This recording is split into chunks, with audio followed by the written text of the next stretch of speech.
Great. So this is where we'll be spending most of our time today.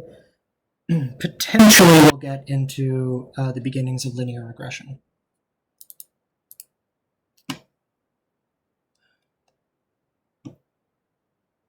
All right. Yeah. Anyway, the notes from last class are fewer because we spent time working with these experiments, and I want to spend some more time doing that to motivate continuous random variables, especially the Gaussian.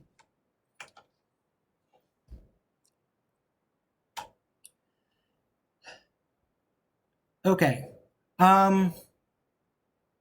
Yeah, I'd like to ask a question for the homework. That third problem about taking walks, finding trash or not finding trash.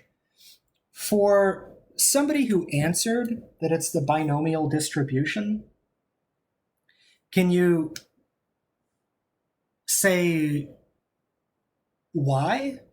Like why is that? Let me go back to. So this is one way of doing it. This is the more sort of long-winded way of doing it. By the way, you don't need to write it out all in this big, long way. You can, certainly. But another valid thing to do is to just say that this is trash times omega, trash times omega, trash. You could also just write it this way, and then you don't need to write out all this stuff.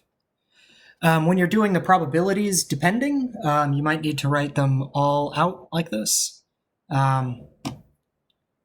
If it's a uniform distribution, you can usually just say, the probability of the first is equal to ... the probability of the last equals whatever, 1 over n. So it's a lot shorter to write if it's a uniform distribution. Here it's not uniform, so you need to write them in groups. Okay, so yeah, my question to whomever was that how is this a binomial distribution?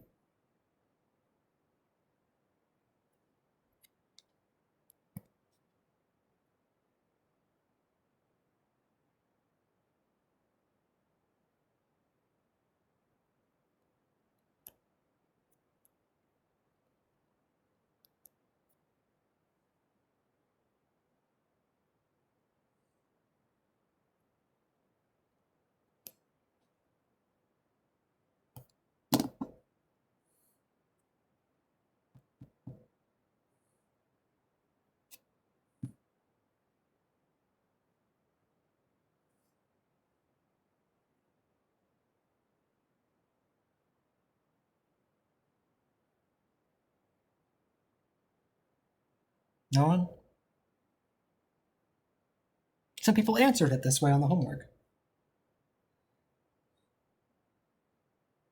It's true. I mean, it is a binomial distribution. I'm just asking why.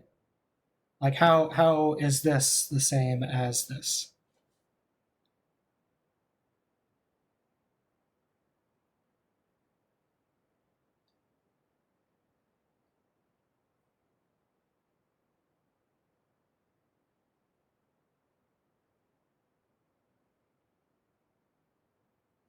If you don't know, can you type "I don't know" or "I'm thinking" or something?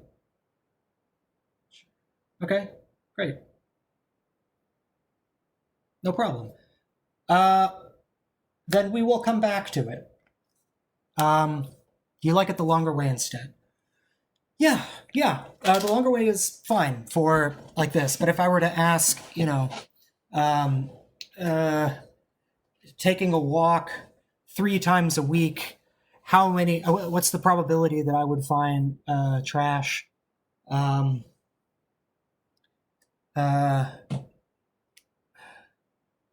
you know, 3 times, or let's say, 3 times in a week over 100 different weeks, then writing it out in this longer way is not going to be fun. So that's when you would just sort of jump to this. But it's good to have, I think this is a very low level understanding of what's actually happening, or where the binomial distribution actually comes from. In fact, oh, sorry.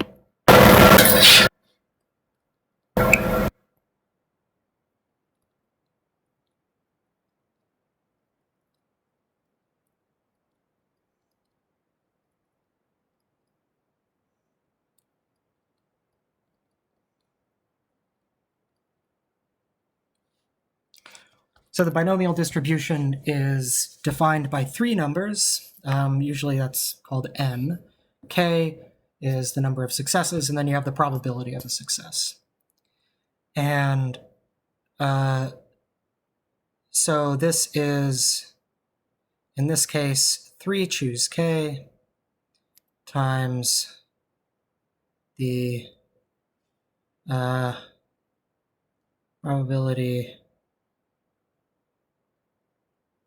trash equals k times,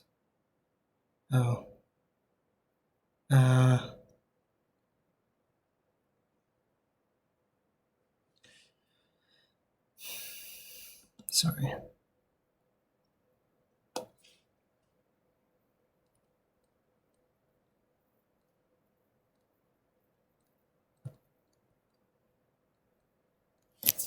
Which gives you this distribution for any number k.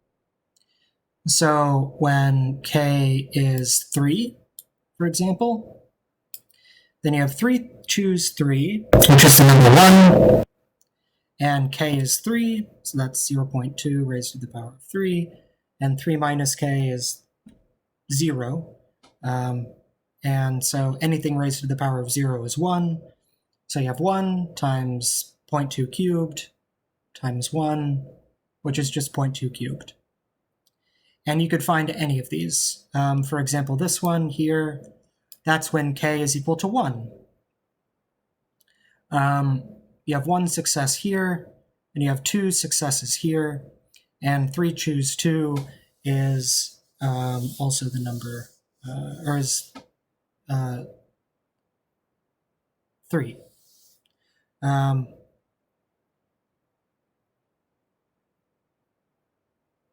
Yeah, which is the probability of the sum of these. All of them are uniform here. Whatever. We'll get back to it. Yeah, I want to go back to the random variables. Okay. Very quick refresher. We talked about probability. We're continuing now to talk about random variables. Probability is when you care about whether or not something happens and how likely is it to happen. So those are events that can happen and what's the probability that they might happen. And in order to answer questions about it, you need 2 things. You need to know what the things are that could happen and what the probability of any of each of them happening is. So that's why you need a set and a function. Random variables take 3 things. They take a probability space. So these are events that can happen with a certain probability. And then if that event happens, then it gets assigned a certain number. So that's the distinction between probability spaces and random variables. Remember that random variables have inside of them, if you will, a probability space. Formally, I mean, like this is actually something that's inside of a random variable. And we care about this so that we can compute things like averages. And we'll continue talking more about that today, as well as some variance.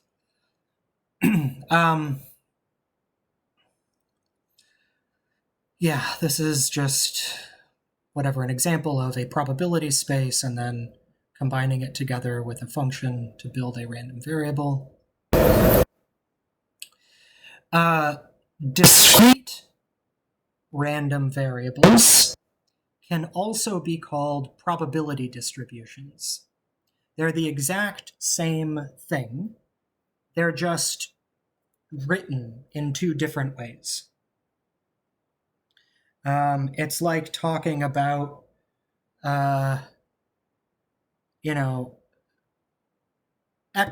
coordinates versus angles and radians. Like, it's the same thing. You're just placing a point on a grid, but they go about it in two different ways. But it's the same thing. It's kind of like that here. This gets the name probability distribution because the area of each of these things have a certain, or correspond to their probability of occurrence. So if you sum them all up, they equal 1. And whatever, this is just, maybe a more visual way of thinking about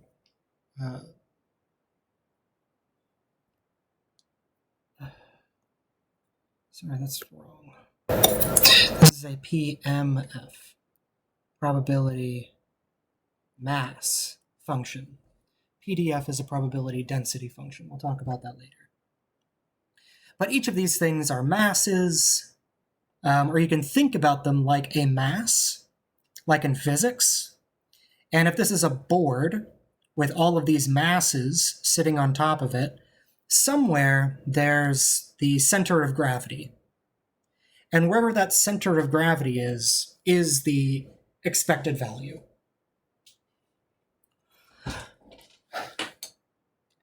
This is the more algebraic way of expressing that. So what's the expected value? Well, it's this probability is this chunk.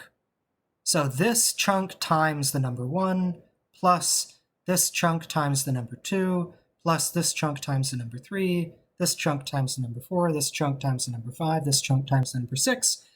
And then given all of those scaled chunks, so this chunk is worth more. This chunk is worth the number 1 because it's heavier, right? That's equal to 1.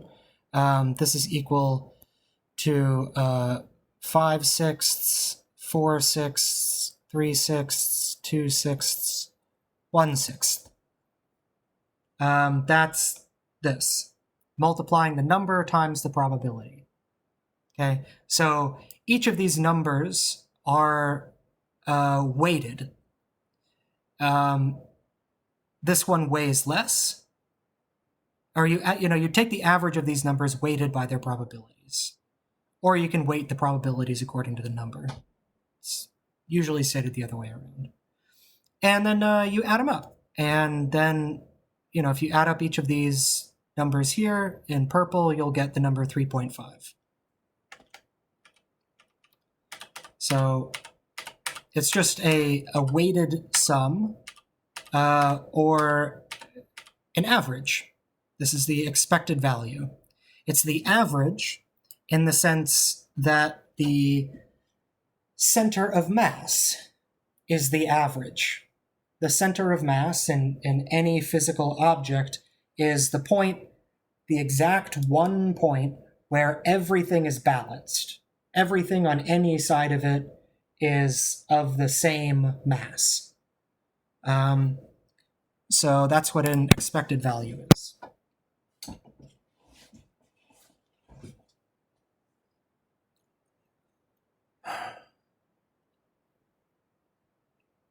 Yes, this is really, really easy to show. You showed this in your homework. And both of these together show that expectation is linear. We never talked about x or y being independent or dependent, or disjoint or not disjoint. Doesn't matter. These things don't matter.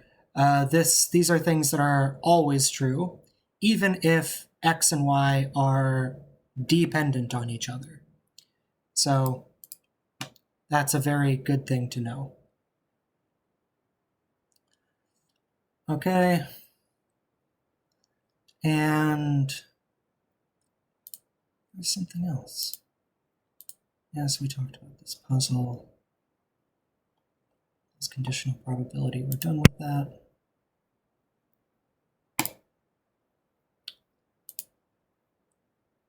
Okay, good. I would like to talk more about this binomial distribution.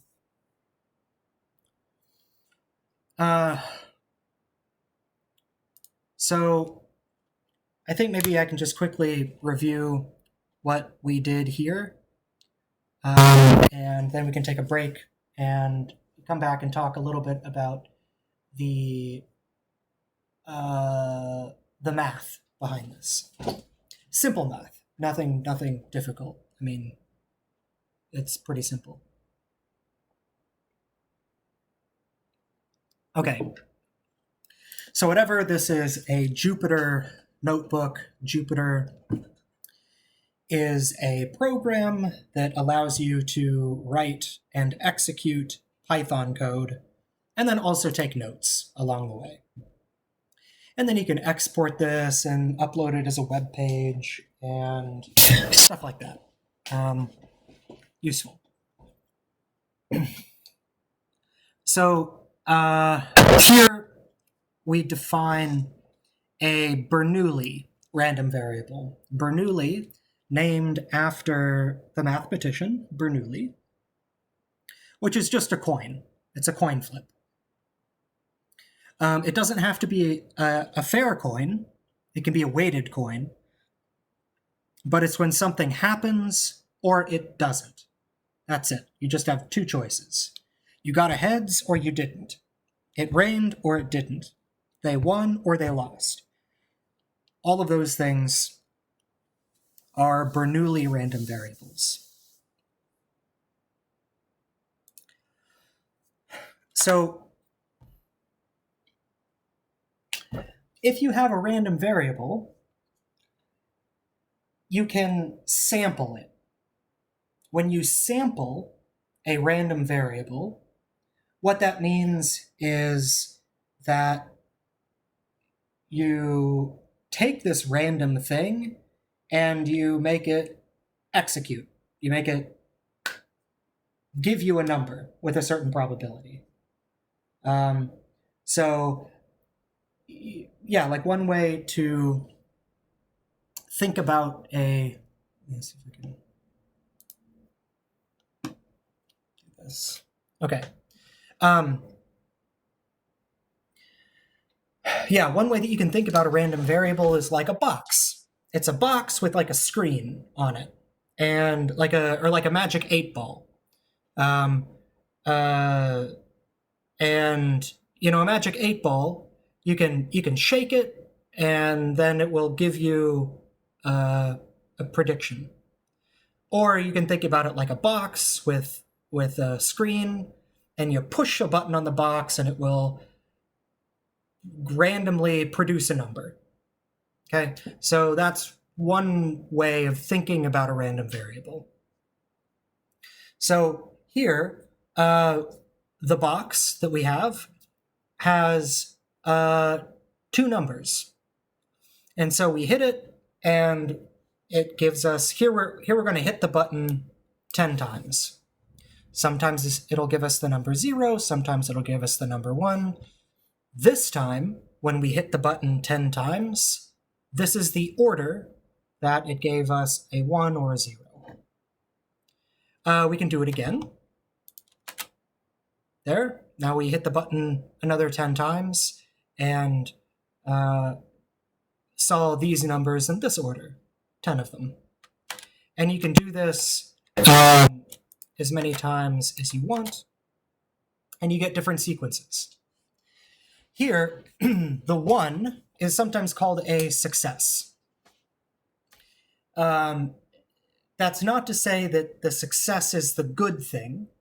It's just the thing that you care about. You can use here whatever terminology you want. I'm just saying that if I'm speaking, I don't want to miscommunicate. So there's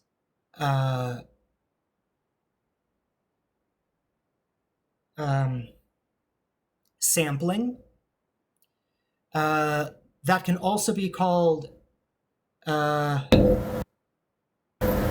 sometimes it can be called a trial, but a trial is a little broader of a term. So here the word sample is better. You sample a random variable. That's pushing a button on a box and it displays a number. Okay, and you can sample it many, many, many times. All right. Now, if you sample it some number of times, then you can start to keep count of how many successes you had. You know, every time you push the button, you succeed or fail, but if you press it 10 times, then you count how many of those 10 times did I see the number 1? How many times did I win this game? Where, I don't know, it pays you $1 or you get nothing. So, you know, you push it 10 times and then you count the number of dollars that you won in those 10 times, and that's a count. Here, order doesn't matter. You just care about the total number, right? I just want to count the number of dollars in my hand. I don't, here I have $1, $2, $3, $4, $5. Okay, $5. But I don't care that I won, that the first time I hit the button, I got $0. Like, I don't care about that. I care about how many dollars did I get. Let me play the game again. And this time I got $1, $2, $3, $4, $5, $6. Cool. Nice. I don't care about when they happened or what the order was. I just care about the total number of successes. All right. Now,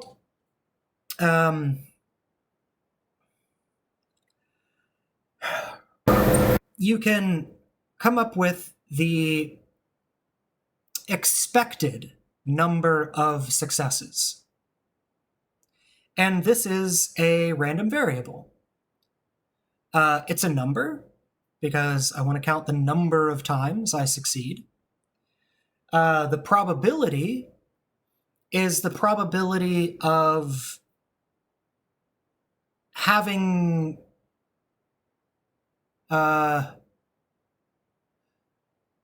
of succeeding that many times, given the number of times you tried. Given the number of samples, how many times would you succeed? What's the probability of you succeeding that number of times? So there's the number of times you succeeded and the probability that you would succeed that number of times. And you can calculate that. So you have a probability, you have a number, and therefore you can build a random variable and talk about the expected value. In this case, the expected value would be When I hit this thing 10 times, how many dollars would I expect to have in my hand? I push it, it either puts out a dollar or it doesn't. And so I'm just going to hit it over and over and over 10 times. Here, because it's fair, on average, you'll see $5. Sometimes 4, sometimes 6. Sometimes you're really lucky and you get 10. Sometimes you're really unlucky and you get nothing. Okay. So the binomial distribution is taking, is figuring out what the probability is of getting $0, $1, 2, 3, 4, 5, 6, 7, 8, or 9, or $10. What's the probability of any of those? And that's all that a binomial distribution is. So you need the n, that's the number of times you hit the button. And then you need p, which is the probability of any one time you hit the button, the probability that it's going to give you $1. And given those two things, then you can compute from 0 up to n the probability of winning that many dollars. Call it k. So k equals 0, k equals 1, k equals 2, k equals 3, all the way up to k equals n. Because you can't have, you can't get $11 if you only hit the button 10 times. Or you can't have negative dollars if you hit the button 10 times. So the total number of possible dollars you can have, you can compute. That's called k.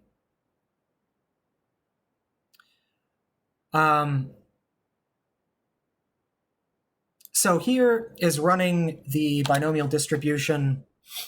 So we're hitting the button 10 times. Each time we hit the button, it's going to pay us $1 with 0.5 probability. And we play the pressing 10 times 5 times. So the first time we got $5.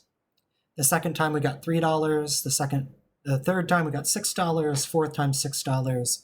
The fifth time we got $4. Okay? So now you can compute an expected value of this. This is now going to be giving you a sequence of numbers. And you don't care about the sequence, you don't care about the order, you just care on average, what number would you expect to see here over time? And that's what this is. The probability of a success on one try. I like the word samples better.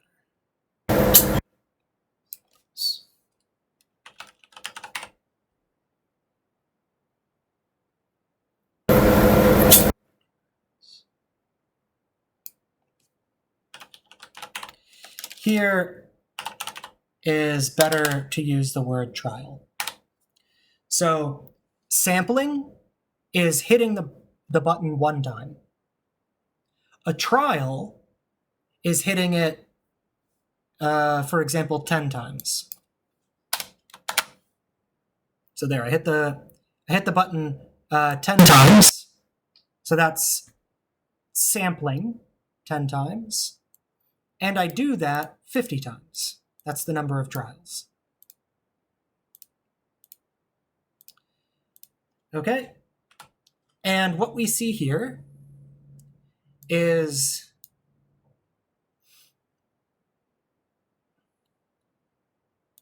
that actually refresh.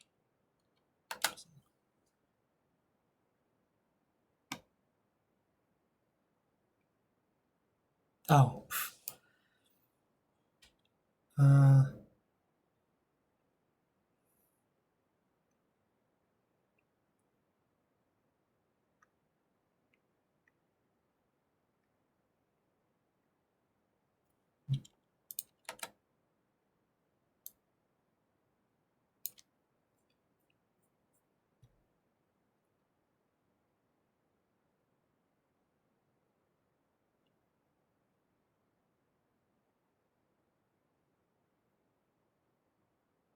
This isn't quite right.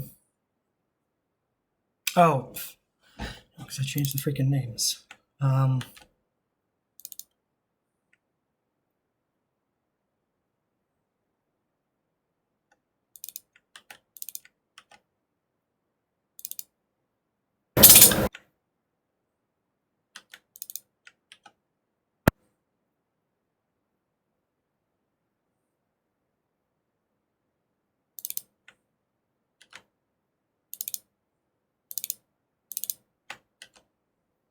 Oh, shit.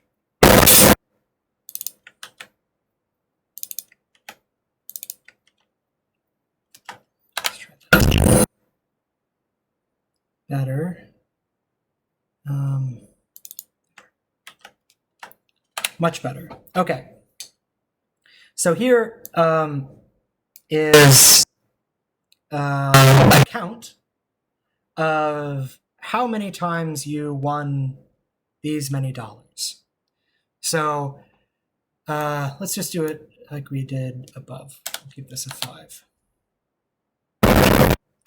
So this time I won $4, and I did that one time out of the 5 that I tried. 2 times I got $6, and one time I got $8, one time I got $9.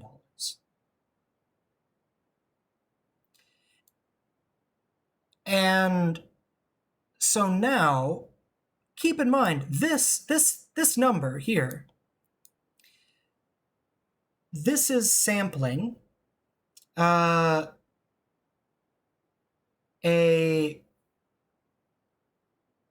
sum of Bernoulli random variables.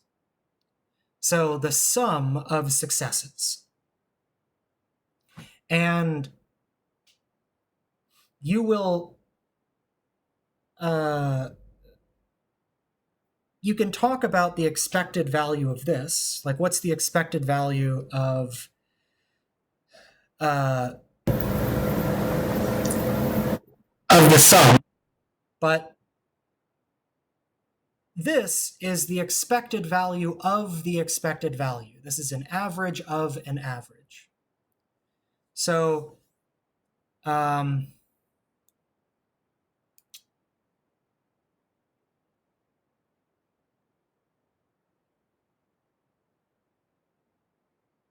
yeah, here, wish I had a bigger screen. I don't know why it doesn't stay locked down here.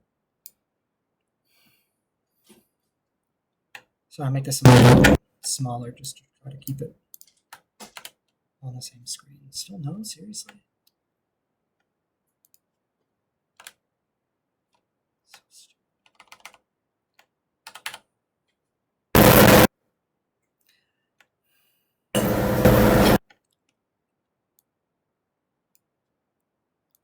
Okay, so what I'd like to see is something that's fairly rare.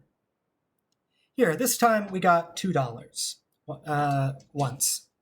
So not super great. What I want you to think about is where's the center of mass on this? And what does it mean? And how could, maybe if you play the game more and more and more, maybe if you sample more, how is that going to affect the graph? I know we talked about it the last time, but you can think about it again. If I change these two numbers, how many times you sample and the number of trials. If you change one, how is that going to make the graph look differently? You can think about that on break. Let's take 15 minutes. I want you guys fresh when you get back.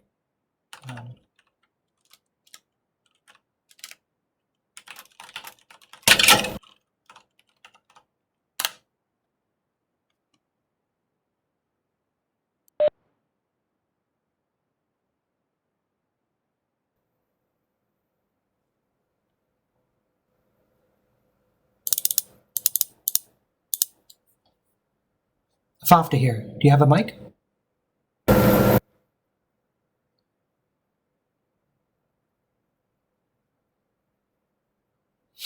Okay, well, let's try out what you said. Changing the number of trials would increase the amount of bars.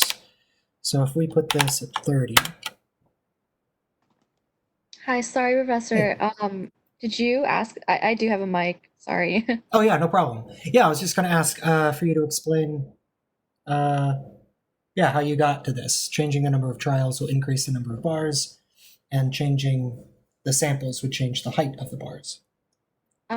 Basically, if I remember your question correctly, I was like looking at the number of trials, statement, like at the top. Um, wait. Um, now Sorry, I'm but confused. sorry, before this was 5. Yeah, that was 5. Mhm. Yeah, so I was just thinking that the number of trials would just be the amount of bars, and then the samples would be the height, but now I'm realizing that that's not right. Okay. Well, which number do you want to change, and what do you how do you think that's going to change things? um, One of I these two. think I want to change the number of trials. Okay.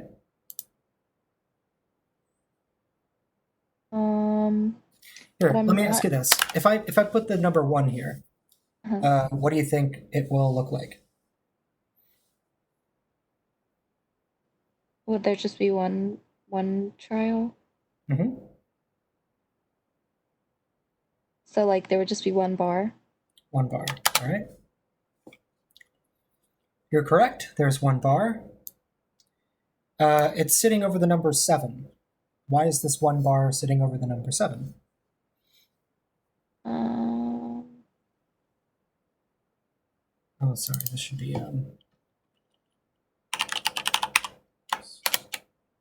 x-axis was labeled wrong there. Sorry about that. okay. I'm not sure.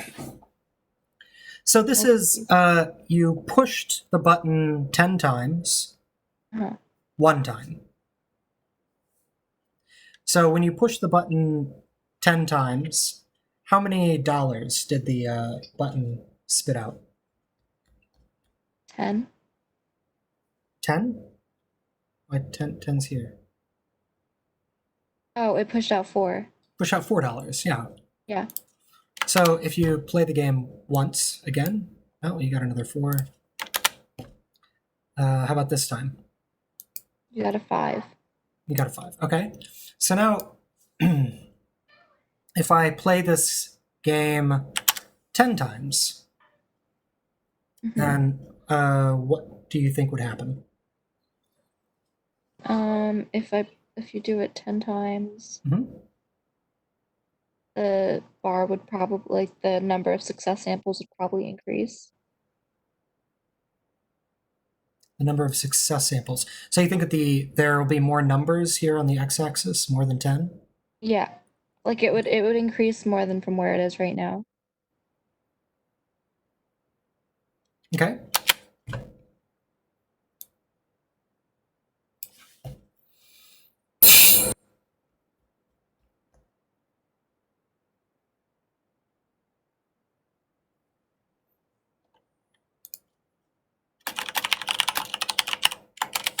How about that?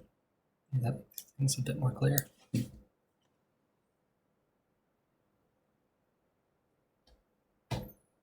So why didn't this number go up?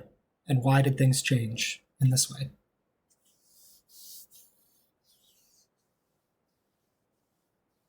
Basically because it's pulling out the random amounts of time, um, that like the successful samples that would come out for each of the single trials.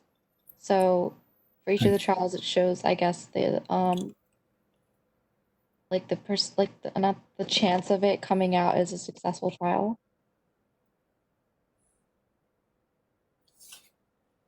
Hold on.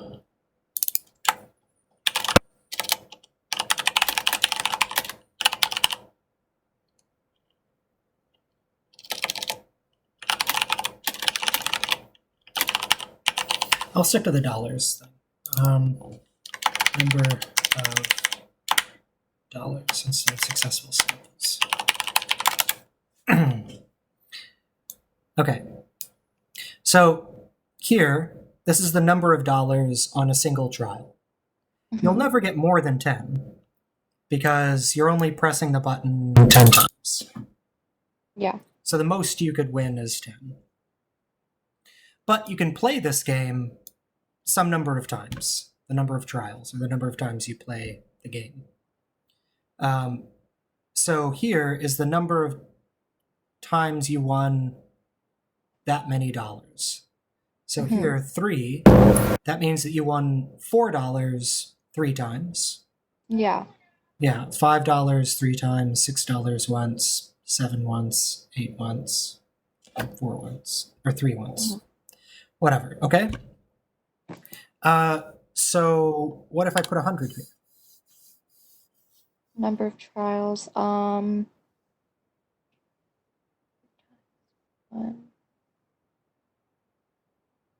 So I think the total for the y-axis would total up to 100.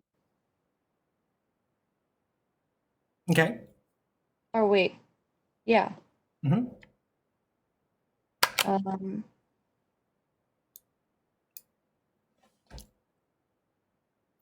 You're right. I could make this y-axis go all the way up to 100, but it would be rare that you won the exact number of dollars 100 times in a row. So this just cuts off that number. But you're right. Technically, the scale does go from 0 to 100. It's just that it's going to be hard to see. In fact, if you want to see it.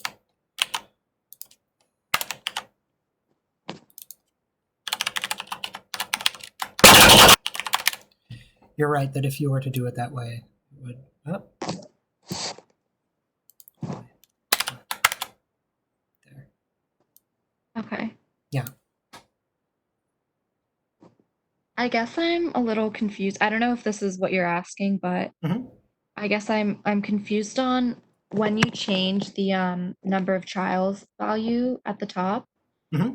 How does that affect the number of columns? I guess the x-axis. Like what correlation do they have?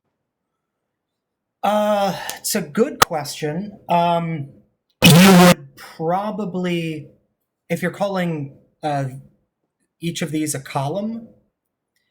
Yeah, sorry. I mean like each of the values in the x-axis. Yeah, so it doesn't have a change in the values along the x-axis. Okay. But it gives you like a little piece of mass to put on one of the numbers. Here, we cut up, let's say, a 1 pound piece of clay into 100 different pieces. And if you win $5, then you put down one piece of clay there.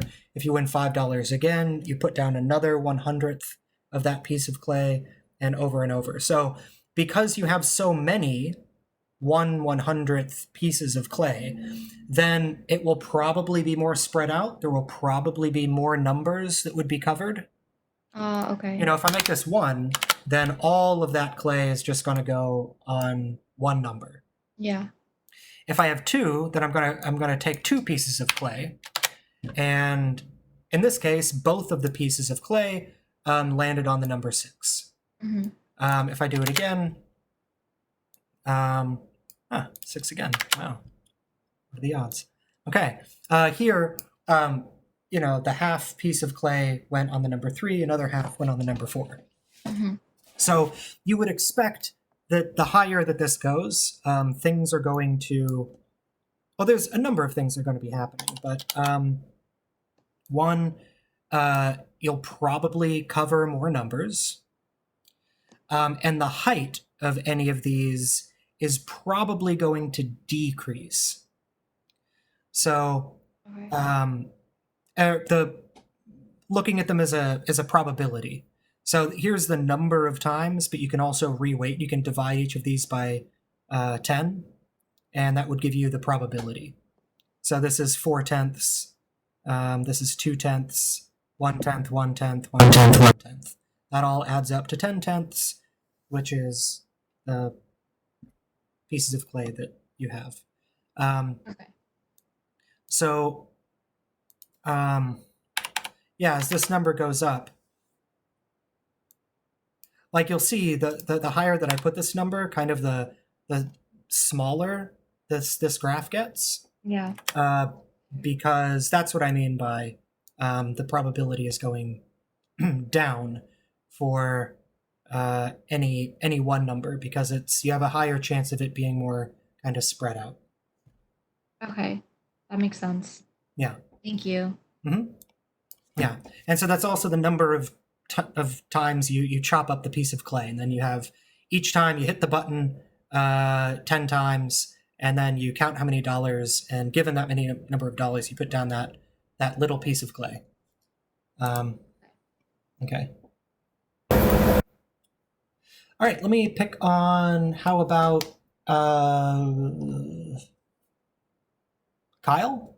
You have a mic? Hello? Hey. Okay. So I want to ask you about the samples, the number of dollars that the game can pay out. Oh, sorry. Yeah, that's it. What do you think would happen?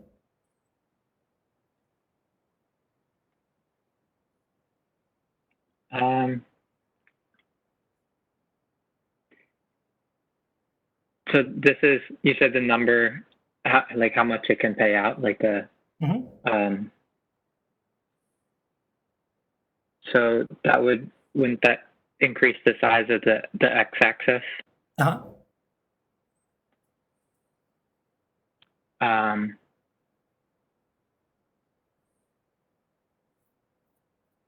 So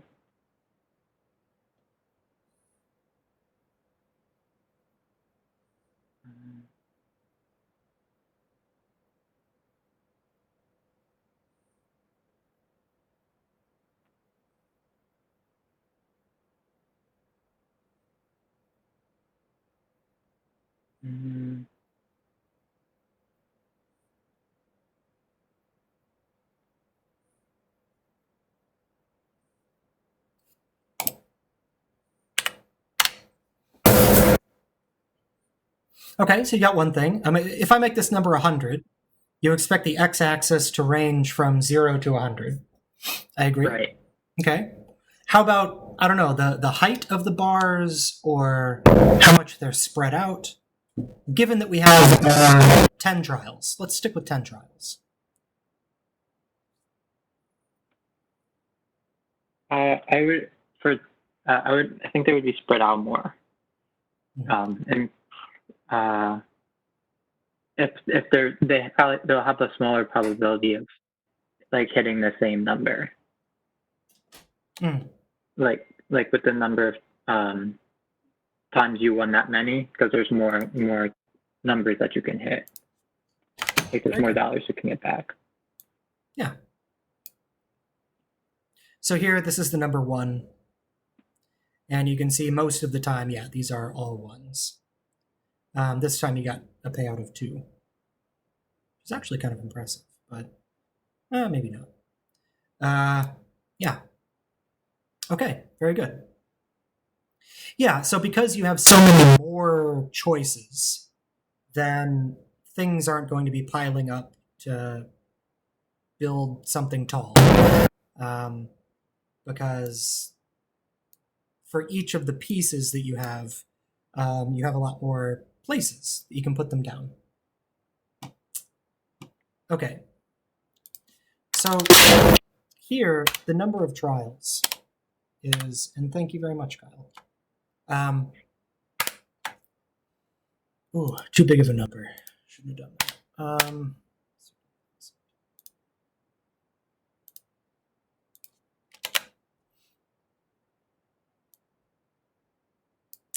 And I'm going to get rid of this so we can see it better.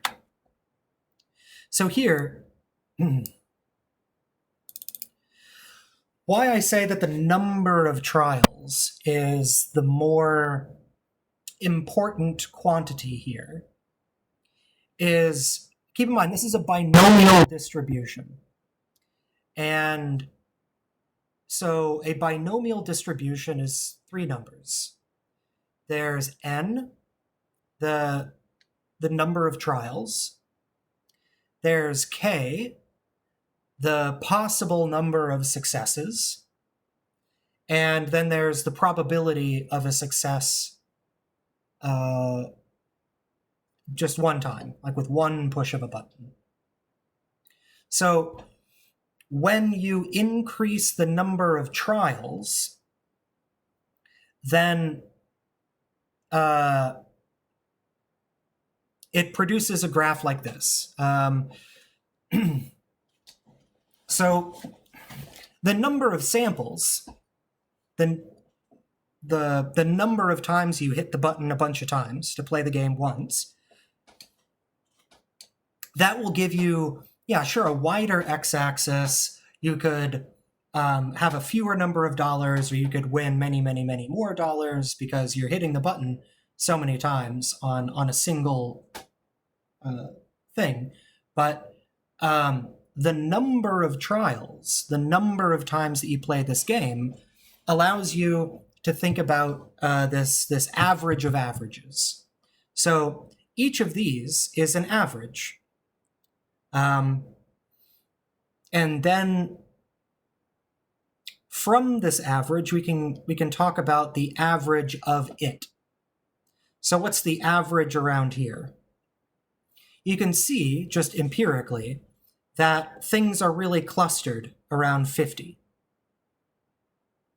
Things are not, and then they kind of, fan out from there. And winning $0 almost never happens. Winning $100 almost never happens. This is an idea of concentration. I want to talk about concentration now. No, I'll hold off. I'll stick with just the binomial distribution. So now, if this number is small, like 10, then let me do this a few times.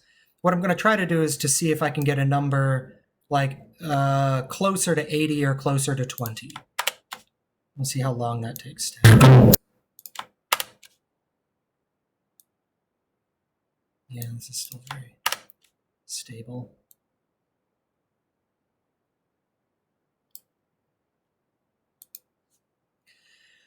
Well, here, I'll stick with this idea. If you do it 10 times, you might not know if there's a pattern or not. If you can do this many, many, many times, then a much more clear picture starts to show up. It's 10,000 times. You'll notice that this is sort of getting smoother.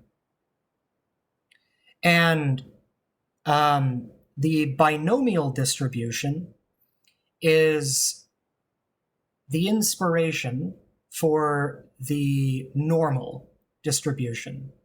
The normal distribution is when this goes to infinity. And then this is just going to be a very smooth curve. When this number is not infinity, then it's the binomial distribution that is like a bar chart. But the more trials you do, then the sort of less jagged it becomes.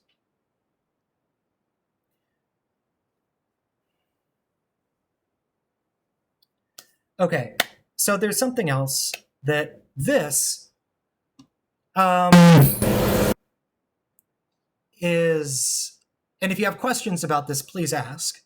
But I think that maybe this is a little bit too intuitive.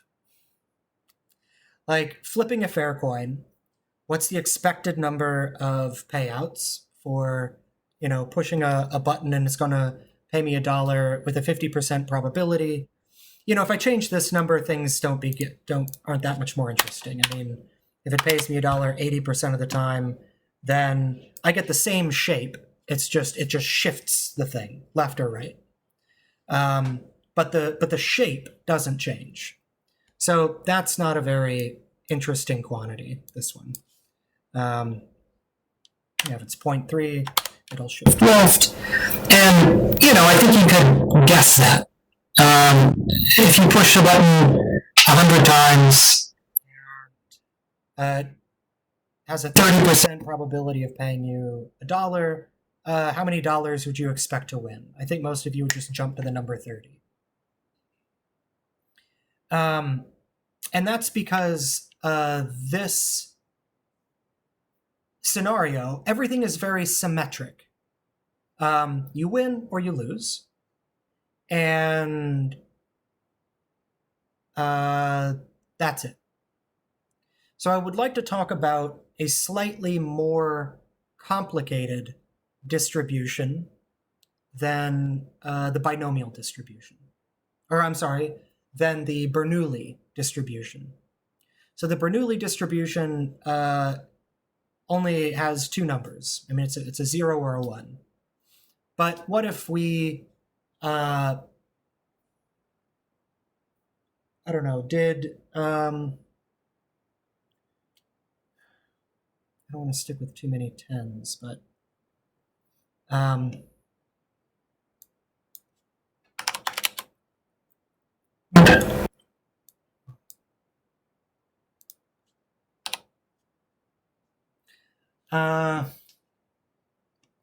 let's see.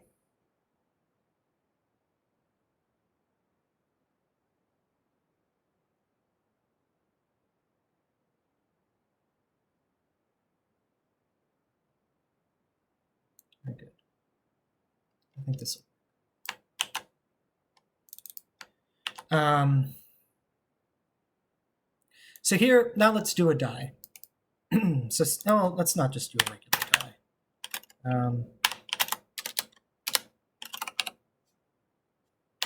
We'll do a 9-sided die, just for fun. So maybe do these a 9th. And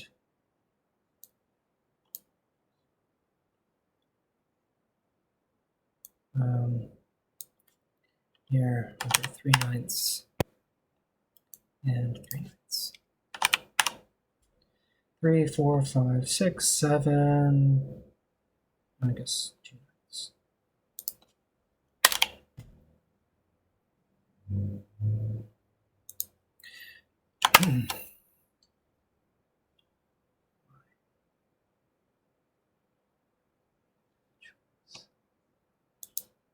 Oh.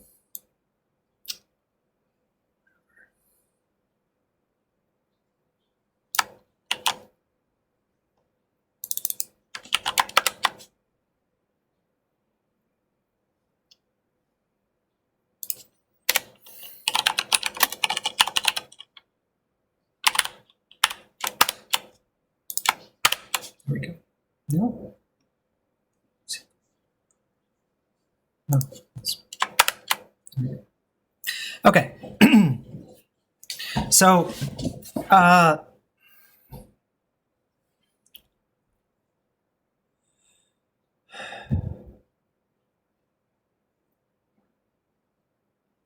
yeah, let's stick with this. No, that's not exactly what I want to do.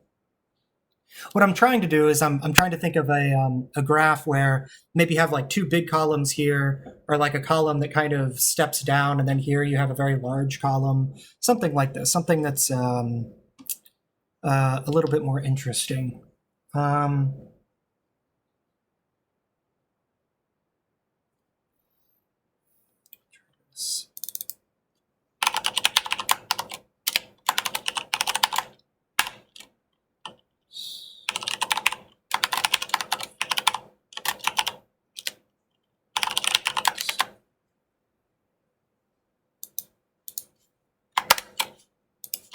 Very good.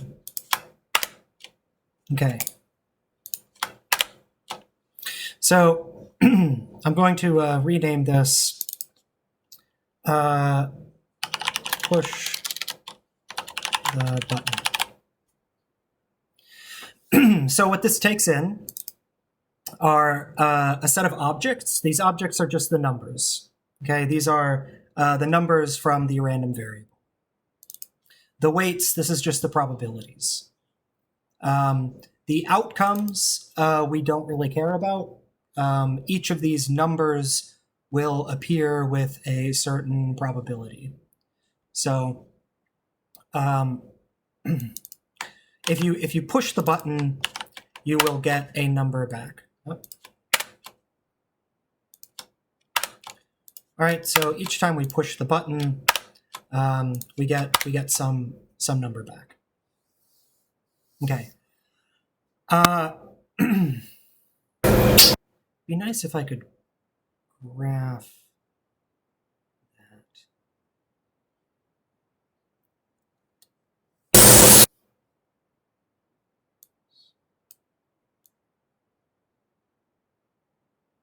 Let me see if I can graph what this would look like. That is, if you push the button, let's say 10 times. So here,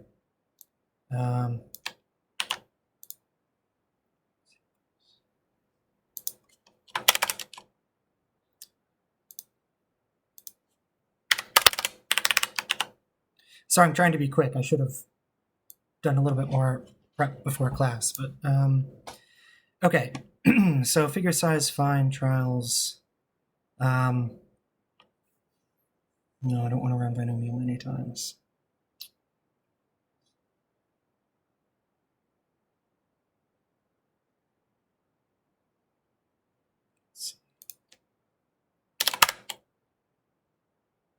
Very good. Okay.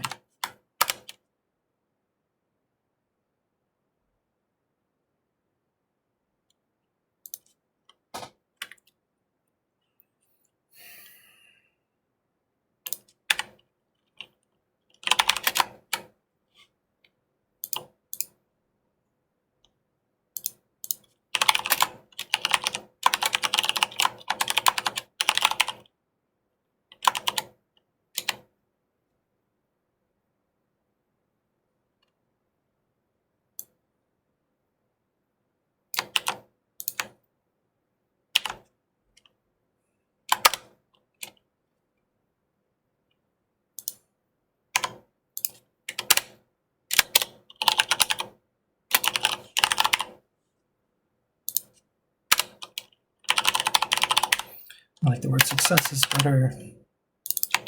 It's not.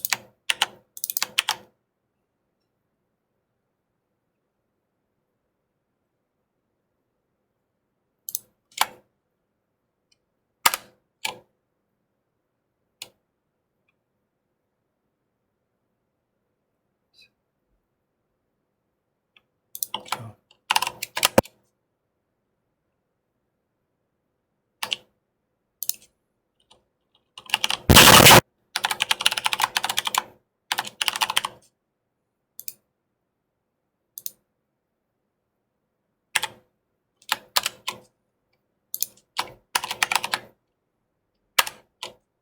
There you go. Okay. So we have a function that you can push the button one time. Now we push the button a bunch of times. All right. And here,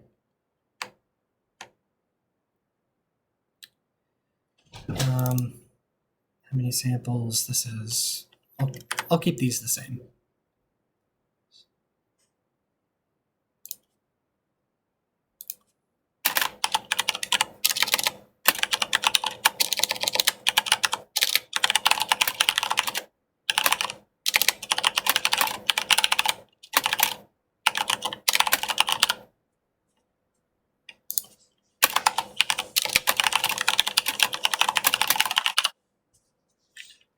my L like that? Very strange.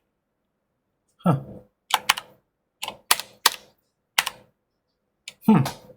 That's odd. Don't know why my L's are always capitalized. Whatever.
No.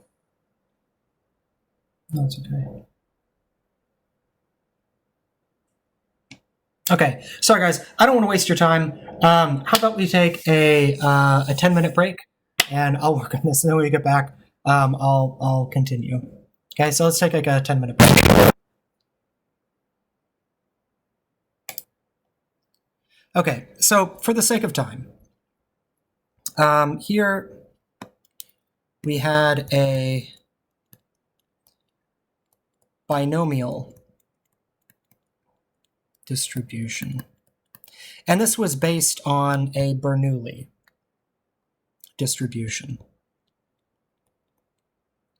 So let's say that our Bernoulli distribution has a probability P of success of 0.5. Then what this would look like is here's the number 0, here's the number 1, and it would look like this. Okay, and the binomial distribution that takes n, k, and p would look like, using the same p, I don't know, let's say that n equals 100, k equals 10, who cares, and p is the same, 0.5. Then we know that this is going to pay out. K here is the number of dollars that you can get. N is the total number of times that you play the game. And you can guess that you'd get, $5 most of the time. Maybe not that much. And then 6, 7, 8, 9, 4, 3, 2, 1. Something like this, whatever. So when you sample this thing many, many, many, many times, you get something that looks like this. This, let's say that x equals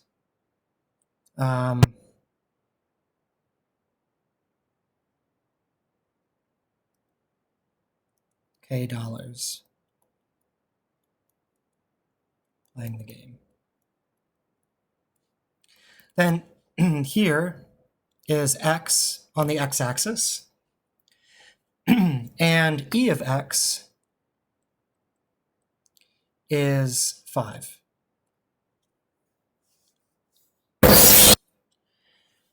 Okay.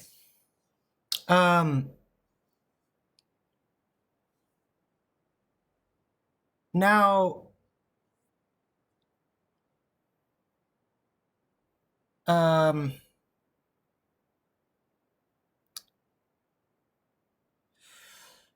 what I want to say is something like this. Let's take a weird-looking distribution.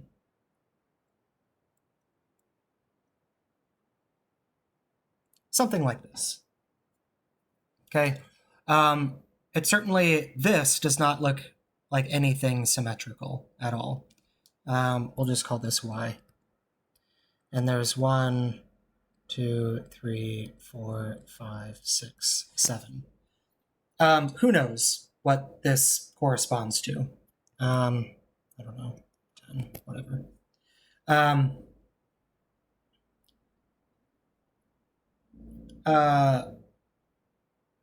Let me pick on somebody. How about Daria?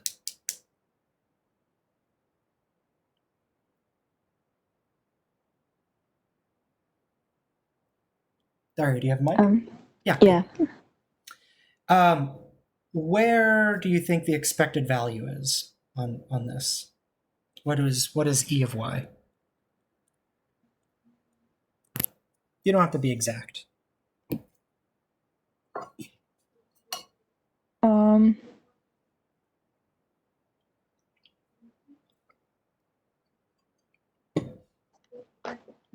I'm not sure, to be honest. Okay, so think about this as the center of mass. Do you know what that means? Yeah. Yeah. So imagine here's a board, and there's pieces of clay on it here, and you want to put your finger in one place, just under the board. I mean, if you put your finger here, what's going to happen, do you think? Is it going to be balanced?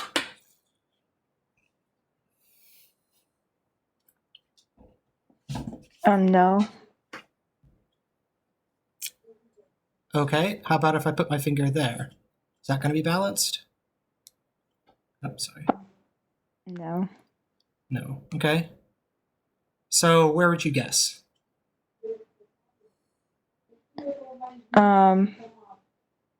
Probably like in between 3 and 4.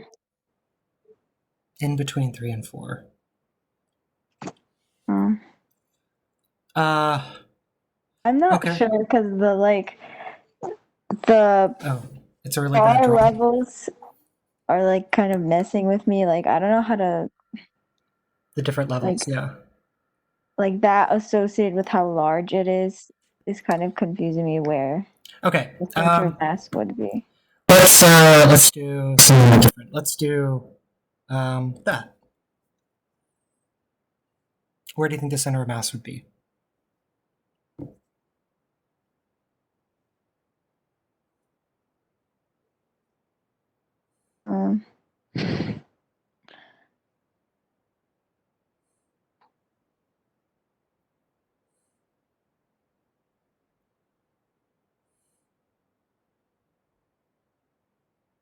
For this, let's calculate it.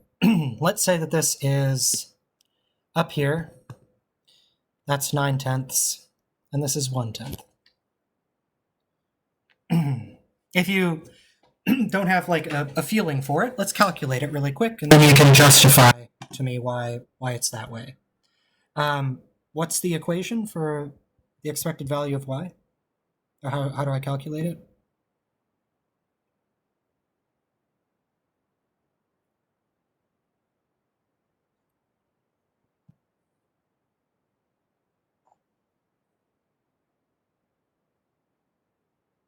It's a weighted average.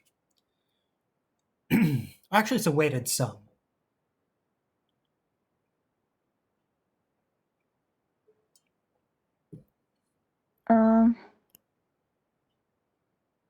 I forgot it. I'm like really lost here. Okay.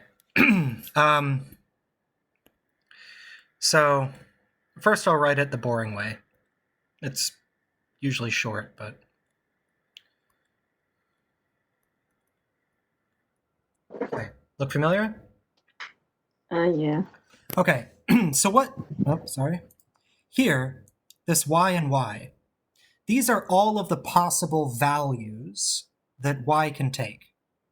If you picture this as a box with a button, if I push the button, what numbers could I expect to see? What numbers would the box show me? 1 through 7. Really? Would the box show me the number 1? Oh no. Yeah, 0 probability of showing me the number 1. Yeah. So 2 or 7. 2 or 7. Great. So that's what this is. That's the number 2 and the number 7. So let's say when y is 2 or when y is 7. Yep, sorry. Right, those are the two things that y can be. What's the probability that y is 2? 1/10. 1/10. So you multiply that. Okay, what's the probability that y is 7? 9/10. 9/10. All right. And so what does this equal? You can give it to me in tenths. You don't need to use a calculator.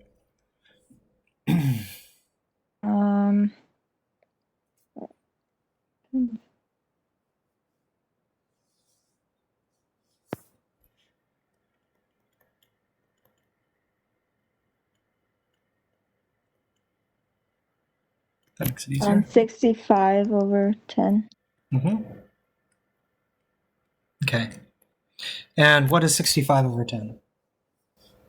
As a decimal. 6.5. 6.5. Very good. Okay, so when in doubt, chug through the math. And so do you think that that looks like a center of gravity?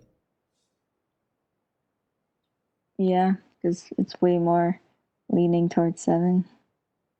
Yeah, if you start going more to the left, like if you go, here, let's say, then this big weight is going to start getting real heavy and everything's just going to fall over. So, yeah. So seeing it now, you have somewhat of an intuition for this?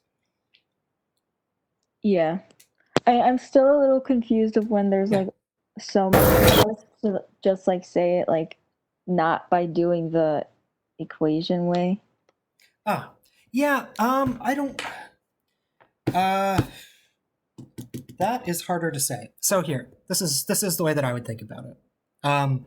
And I don't think I have a particular talent or anything, but people are different learners. Or some concepts people like to think visually about or more abstractly about or whatever. So here, this is sort of what I had before. Something like that, whatever. First of all, I would think about, let me take these out. And if I do that, I'm going to want to be closer to the heavy one. Because it's heavier, so you should be closer to it. Otherwise, if you're far from the heavy thing, then, I don't know, the tray is going to fall over or something. I don't know, these are like dishes on a tray or something. Here you have 7 dishes stacked up. Here you have, here you have 1 dish stacked up. Here you have 10 dishes stacked up. And so, I don't know if you've been a waitress or something, like, where do you put your hand so that the tray doesn't fall over and upset customers? So, so that's one place to start. Now, let's start adding these things back in. And what would it take for this to be right in the middle of the x-axis? Well, then it would mean that this area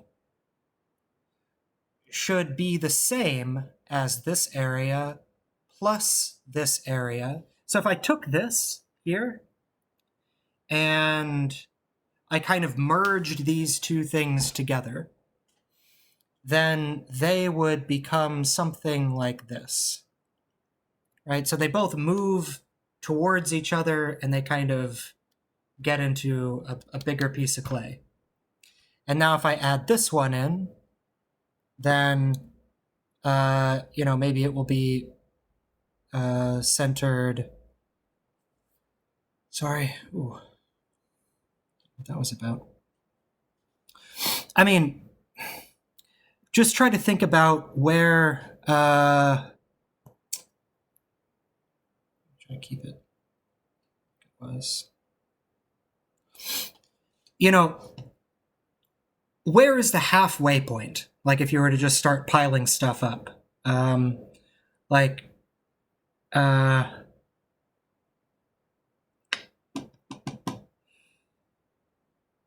I don't know, all of this mass here, if you took all of these here, that's going to be bigger than this one.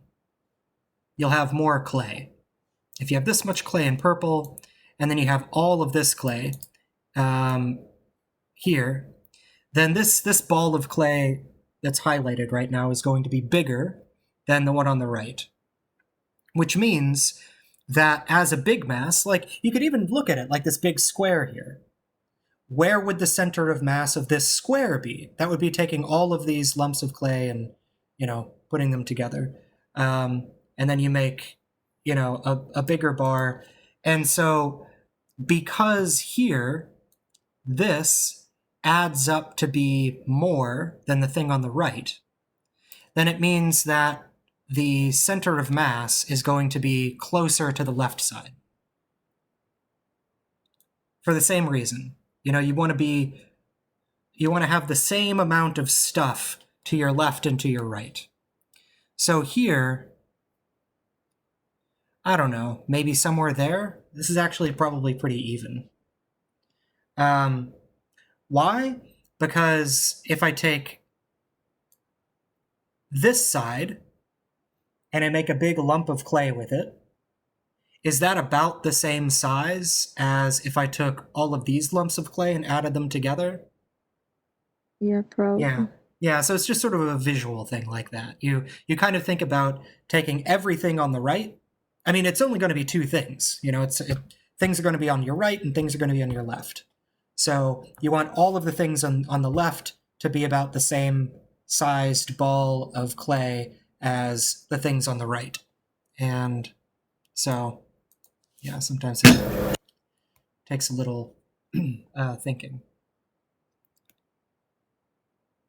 But otherwise, I mean, like, this is a pretty straightforward math. Hopefully it's not too bad.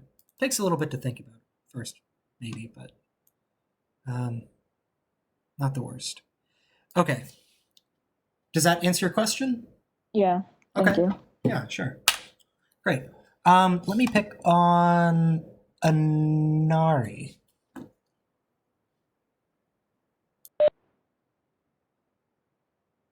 Yes. Yes. So what I would like to know is, in a similar way, here we had this binomial distribution, and then we sampled it k times, and then we computed. Well, then we did that again n times. So here, let's take this as a binomial distribution. No, I don't want to make it binomial. I want to make it something different. I'll say this. This is 8/9. And I'll put another one here, 1/10. Okay. Just so it's not binomial.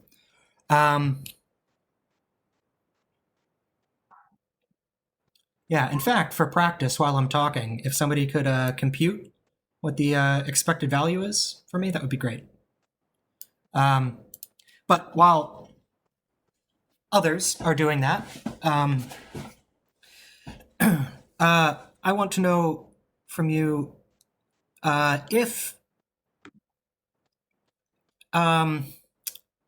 let's say that we play, so this is our new button. And each time you press the button, it's going to give you one of three numbers. And we're going to push the button 10 times.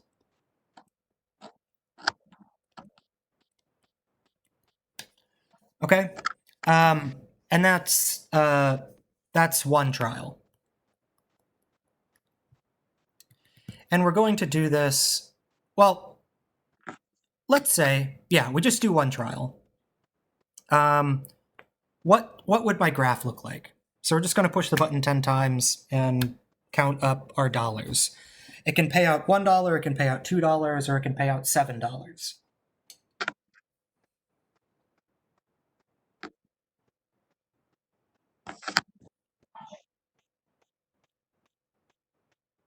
What should I label this this axis, or how would I label these axes?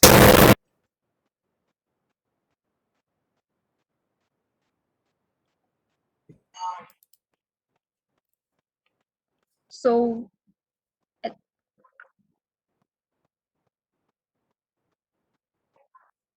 I think the y-axis should be like the number of times the button is pushed, like 1 to 10. Okay, I see. I'll do it a little differently. I'll call this the payout. Okay. And here, because we're pushing the button only one time, we can get $1, $2, or $7, and that's it. Okay. And this is number of times you get that payout. So, if I push the button 10 times and, oh, no, I'm sorry. It should go more than this. Yeah, so the payout could go up to $70. Sorry. Right? If you're very, very lucky, then you get paid out $7 each time. So this is the payout of the N trials. Here, N equals 1.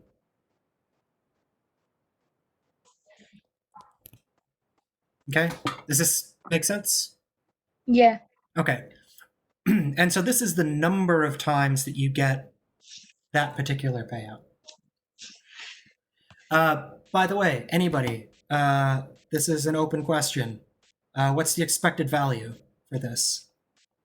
I'd appreciate it if you could calculate it for me. 5.9. Okay. I trust you. Oh, perfect. Very good. 5.9. So this is going to be 1/10 plus 2/10 plus 7. And I'll trust you guys that that is, wait, 59. Oh yeah, 59 tenths. Perfect. Okay. So if we, so we push the button 10 times, and how much do you think it would pay out? We're just playing this game we're pushing the button 10 times once.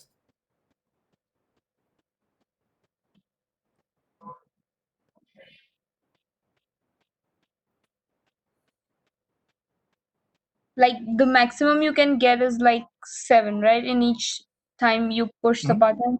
Mhm. So if you get 7 all the time, then you'll get 70. Okay, so let's say, sure, this time you got $70. And we'll call this, actually, I want to make that smaller. You would get that once. Yeah. Okay, great. Now let's make n equal to 3.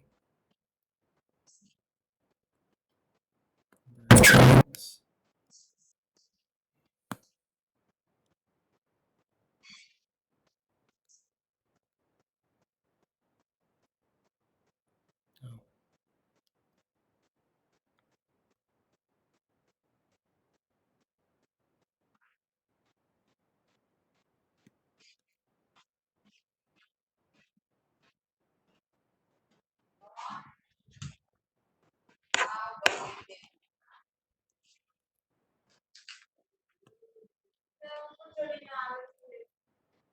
Okay, so one trial is pushing the button 10 times, and n is the number of trials.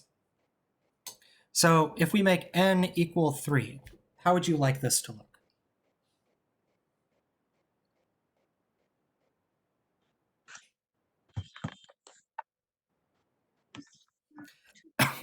Or let me ask you a different question. Here, you win $1 2 times, and you win $70 once. Understand? I'm not sure. Like,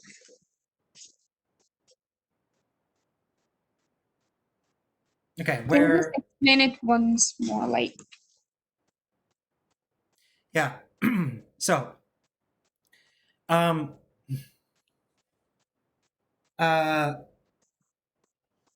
there's a game called Push the Button uh, uh,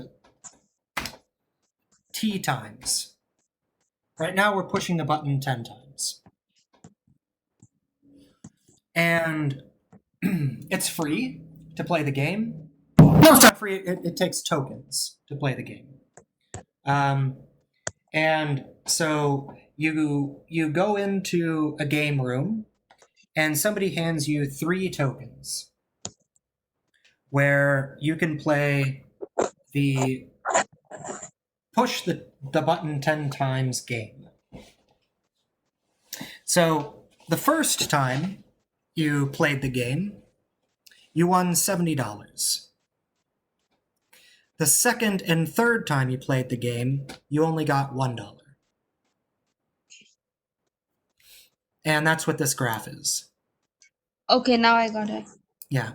So here, the y-axis is the number of times you got that particular payout. And here, this is the payout of the n trials. Like, so it ranges from $0 up to, or from $1 up to $70. That's like the, oh, actually, no, that would, see, now it would range up more. This would range up to $210. Right, because if you can, on one time, you can win $70. Well, then if you play it 3 times, you could potentially get up to $210. Whatever.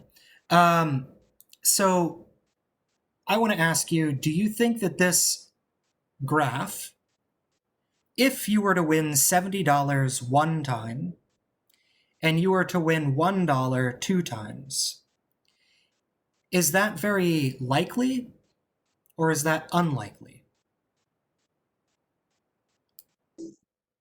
I think unlikely. Okay, why is it unlikely?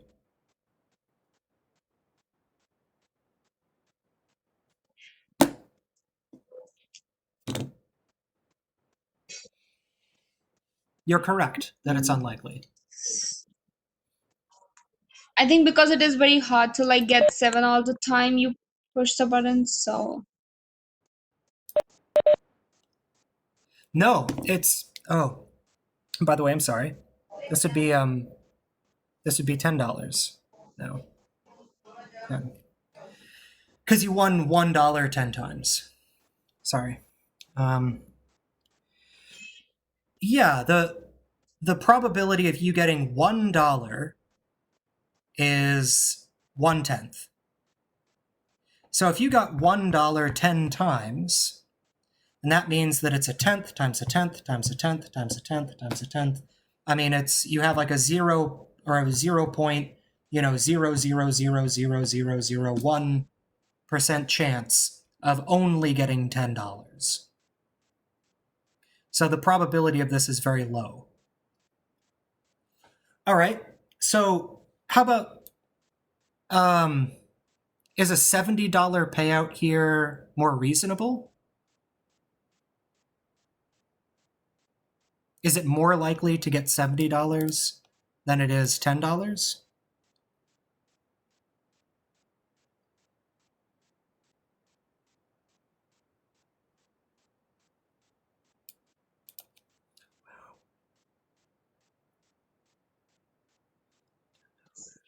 $30. I'm so sorry.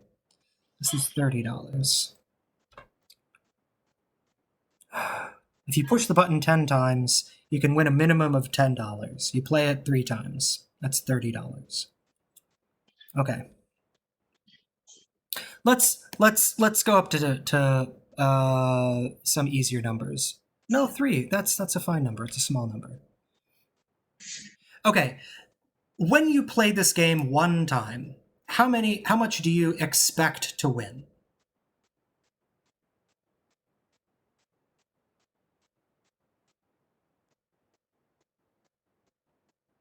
Let me ask this to Jake. Yes. Yeah. So in this game, if you play the game a single time, you push the button once. What's the expected payout? Well, does that have to deal with the 5.9? Yeah, perfect. Yep. So you'd expect 5.9. Now, I'll remind you guys that here,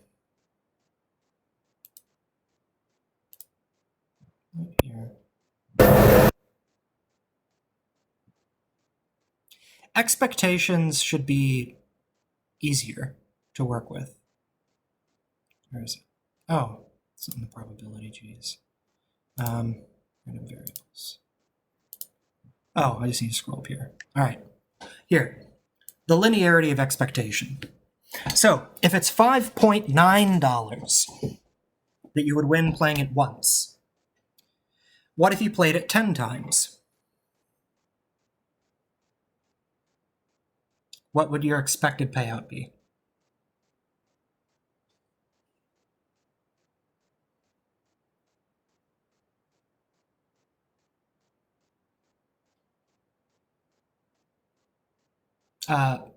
Who's I talking to, Jake? Oh, I don't know. You're still talking to me. So the first question was like, if you're doing it once, was 5.9. Mm-hmm. Yep, now So you play you it. playing it by 10. Very good. Let's say, yeah, and if you played it 3 times, then you'd expect it to be what? 5.9 times 3, so Roughly, whatever. Yeah, I mean, it's like 8. 17.3, I think. Yeah, okay, good. So, you say that if you push the button 10 times, you'd expect to get how much? 59. 59. Okay. 59. This is the expectation.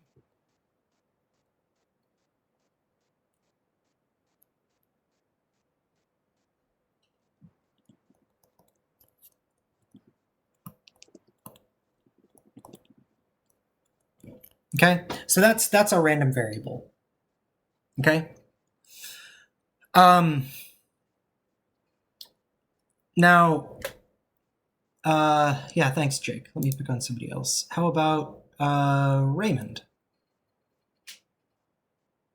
Yeah. Okay. So, Anari said that getting this low payout is unlikely. Here's the expected value. If I play this, let me make n equal to 50. Get rid of these. What do you think this graph will look like? It would start to look more like the graph on the right, I would think.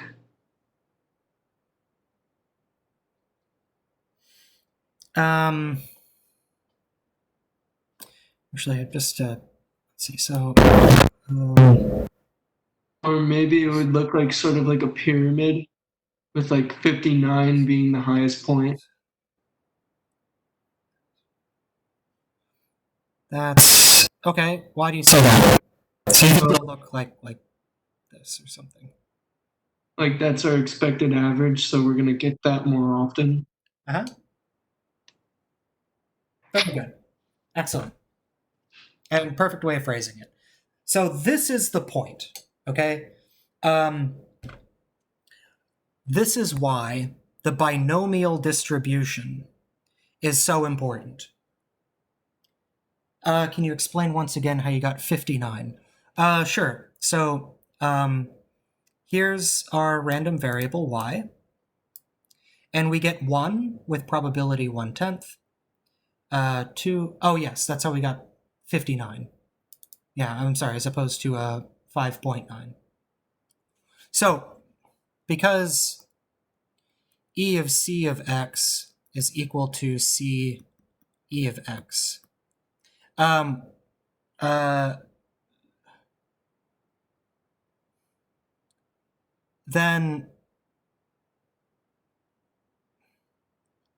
how to say, here c is equal to 10. I guess, basically. So, yeah, if you win $5.9 one time, then if you play it 10 times, on each of those 10 times, you would expect to win $5.9. And so when you add them all up, it equals 59. That's 59 times 10. All right. But here's the point, okay? This is called the law of large numbers, okay?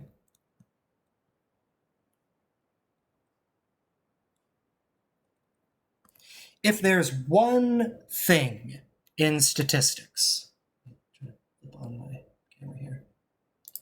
Okay.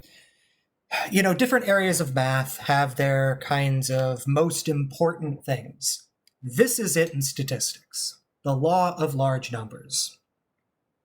And what this says is for any distribution, okay, here's a crazy distribution. I don't know what kind of thing would have a distribution like this, if that's the point. It can be any distribution you want. It doesn't have to be uniform. It doesn't have to, be symmetrical. It can look really ugly and crazy. But if you take its average, then it will, and you take its average again and again and again and again, and then you plot the averages that you get, it will turn into a binomial distribution.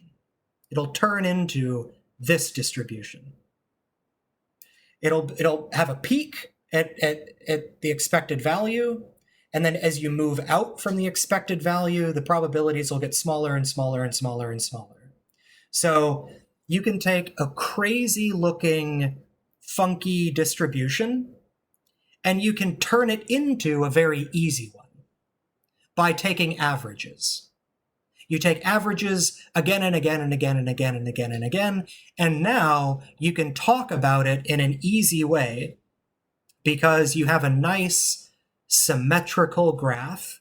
You know where it's centered, and then you can just calculate the probabilities of how many times you did it. But it'll always turn into a binomial, distribution. So that is called the law of large numbers, and it's one of the reasons why the binomial distribution is so popular. And the reason why, if you take it to infinity, that it turns into something called a normal distribution, and the normal distribution is like used everywhere. It's also called a Gaussian. But you see it like tons of places. Why? Because it's super simple. It's got a center, and it's symmetrical around this thing. It looks like a bell. And you can turn anything you want into that bell. How? Sample it again and again and again and again and again. Take the average. Plot that. Sample again and again and again and again and again. Take the average. Plot it. Sample again, over and over and over. Take the average. Plot it. And when you keep taking these averages and then you plot the averages, it will look like a binomial distribution. Okay, everything kind of heads that way. So the law of large numbers, this isn't large numbers as in the range of the random variable. It's not talking about making, 1, 2, 3, 4, 5, 6, 7, 8, 9, 10, all the way up to some large number. It's not that number that's large. The number that's large is the number of times you compute the average. If you compute the average again and again and again and again and again and again and again, then it will turn into this.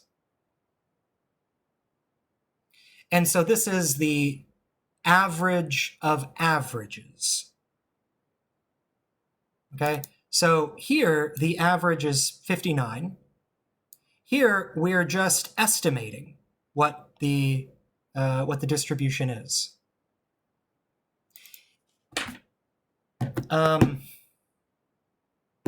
What else to say? Because I really want to emphasize this point. There's lots of distributions that we don't know what they are in real life.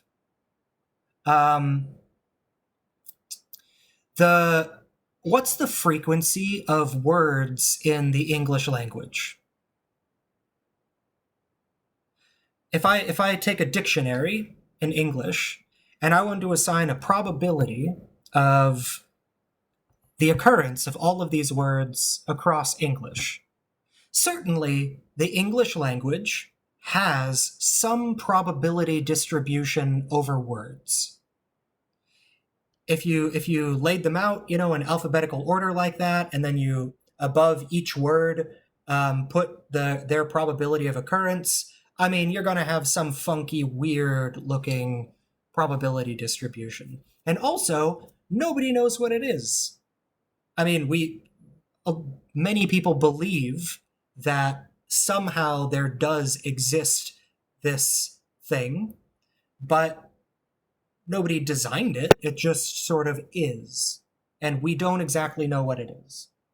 So, even though we don't know what it is in reality, we can estimate it. How do you estimate it? Go to a library and pick up 100 books.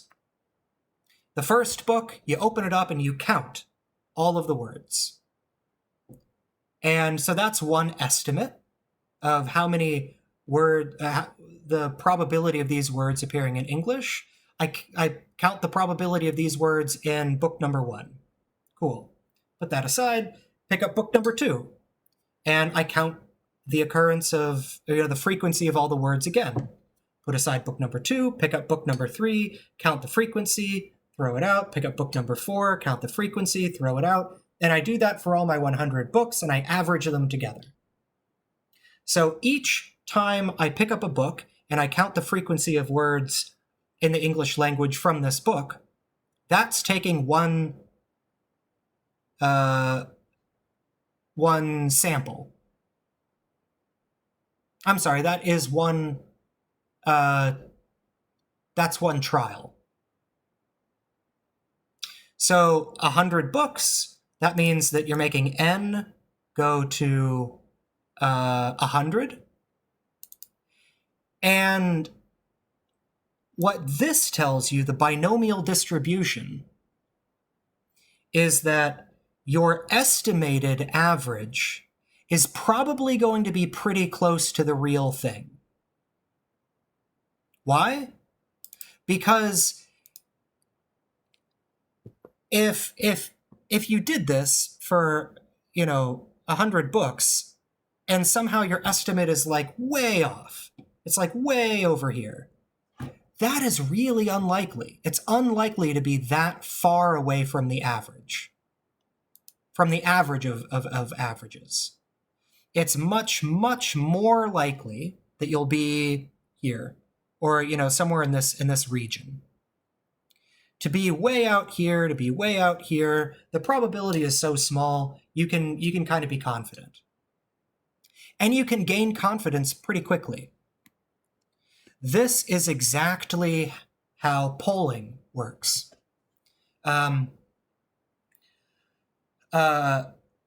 What do I don't know.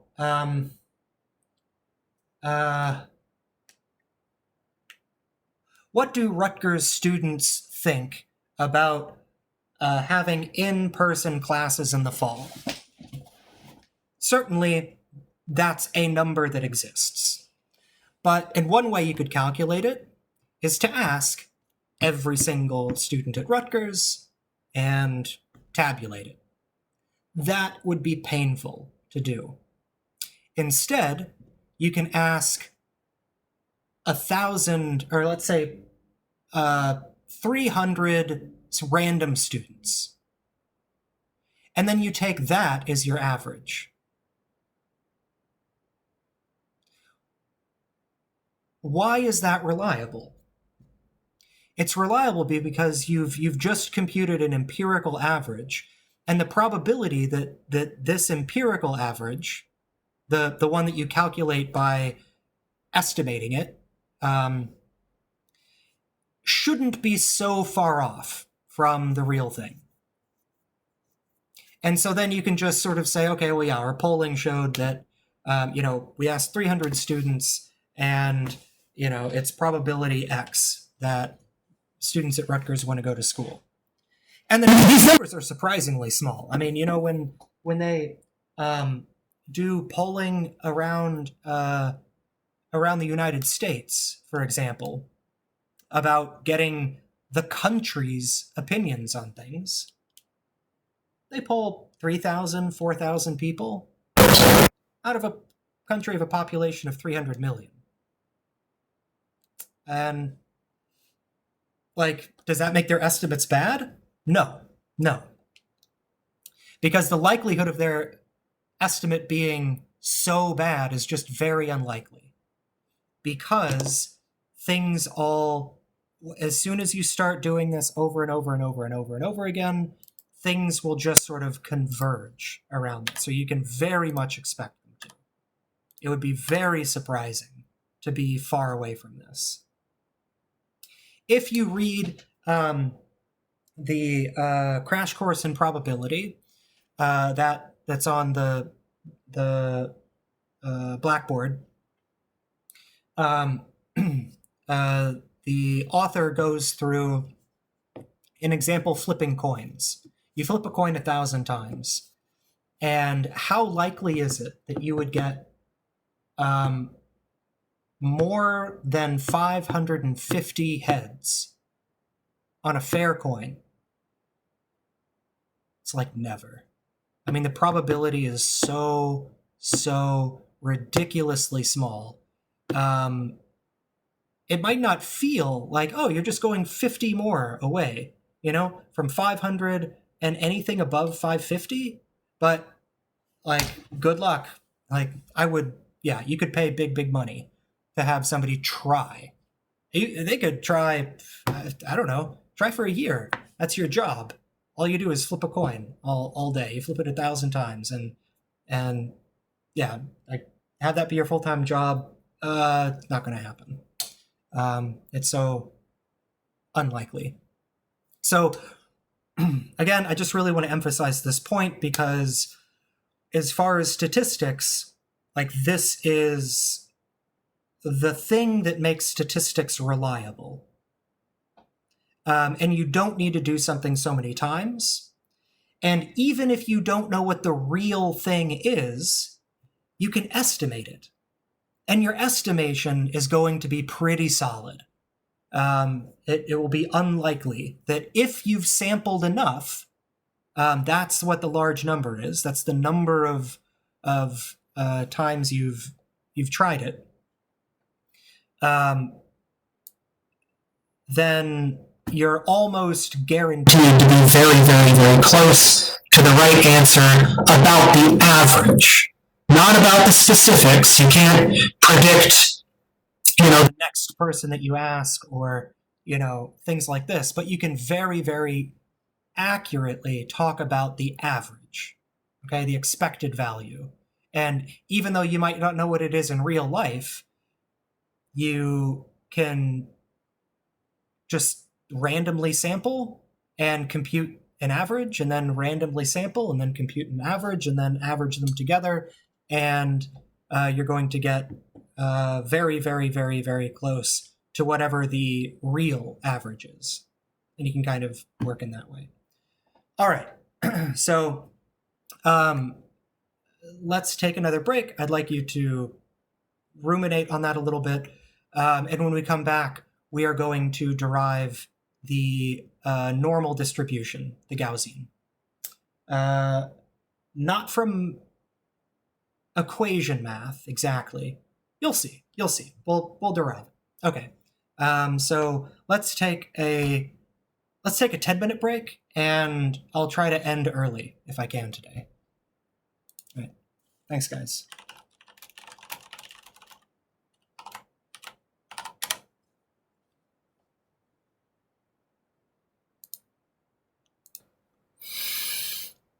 All right, so what I'd like to do is to get into understanding where the Gaussian curve comes from. So I won't show you the equation for it yet. We'll kind of derive it. Not exactly, but yeah, I think that this is demystifying. So let me turn off my video here. Great.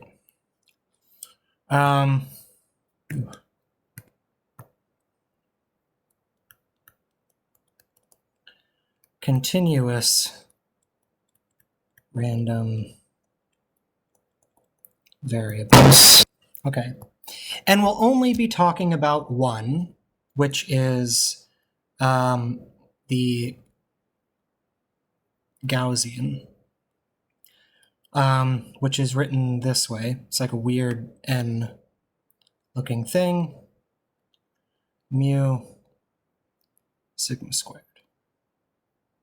This is the mean. That's the average. And this is something called the variance. And we haven't discussed the variance yet. We'll do that next week. We'll come back to some of these topics. I mean, we're not done with distributions yet, but understanding things like variance is important. It's the second most important thing with the random variables after the expectation. These also have variances, whatever. So yeah, these two quantities are sort of the most important for almost any random variable. And the reason why there's a mean and a variance, is that the right thing that I want to say? I won't say that, no. Okay, now, the goal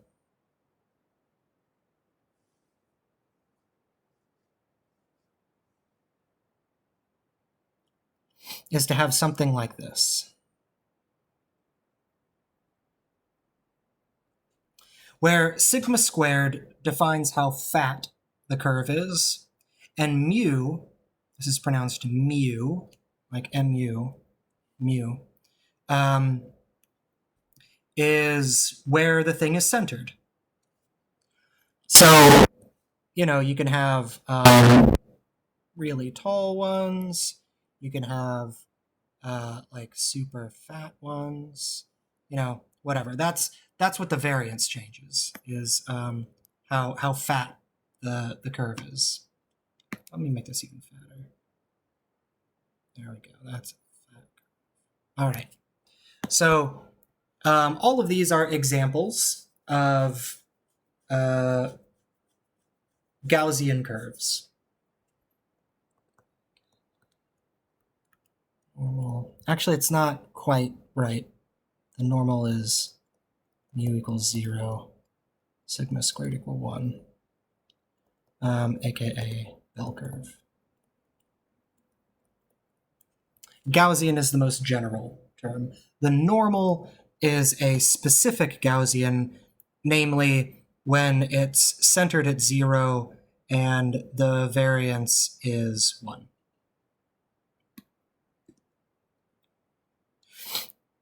The reason why people replace, or sometimes will say Gaussian or normal, is because you can turn any Gaussian curve into the normal curve. So that's why it's called normal, because it's kind of easy to work with. It's centered at 0. It's got a variance of 1, and so that just sort of makes some of the math easier. And so usually people will just take whatever Gaussian that they have, convert it into a normal, do the math on the normal, and then convert it back to whatever Gaussian they were working with originally was. Okay, now this picture here is, because it's continuous, this is called a PDF as opposed to a PMF. And this is a probability density function.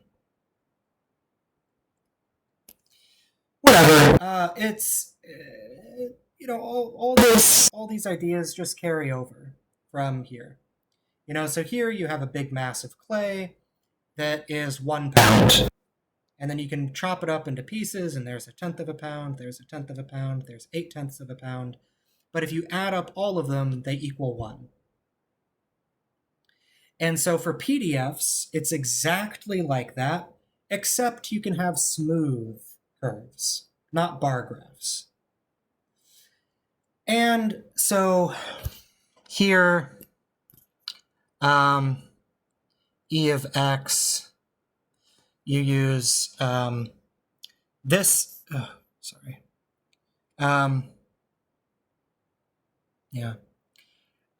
this is the same as this, except this is discrete, and this is continuous, okay? For discrete, you're summing up bar by bar things along the way, and here you're integrating, but this is just taking like an area under the curve. So for continuous random variables,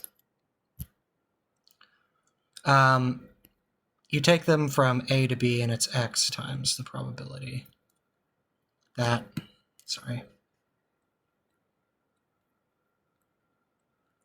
x is between A and B, right? So if you have a curve, whatever, maybe that's A, maybe that's B. Now this whole curve, this whole thing has a density of 1.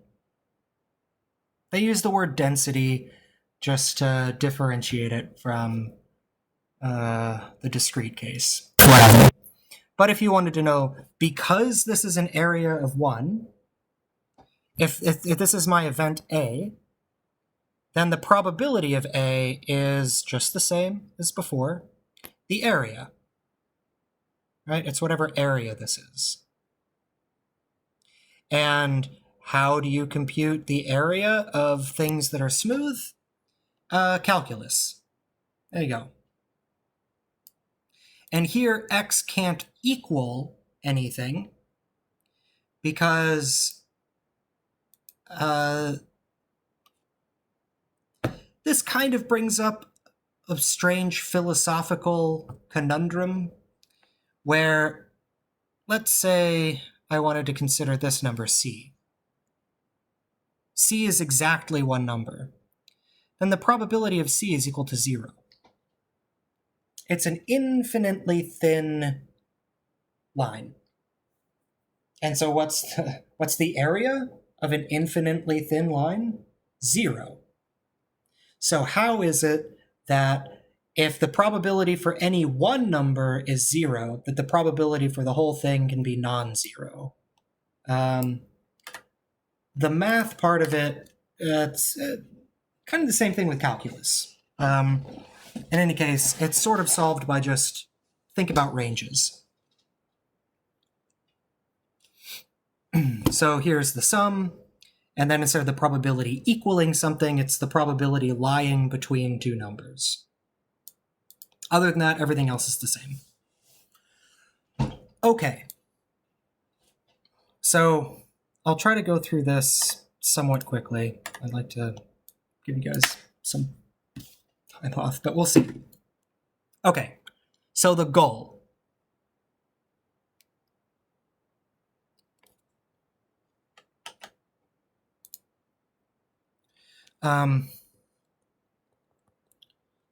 Let's construct this.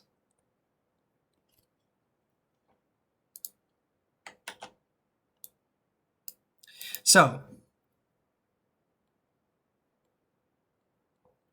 smooth.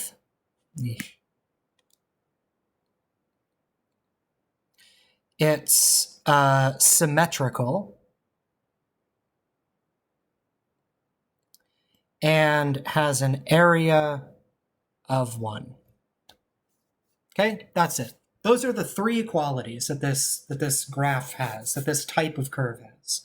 It's smooth, it's symmetrical, it's the same on the left and the right, and it has an area of 1. I guess that's not quite right.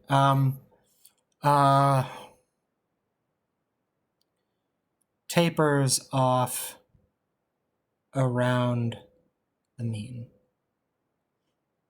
Okay, so it has, I mean, this is also smooth and symmetrical and could have an area of 1.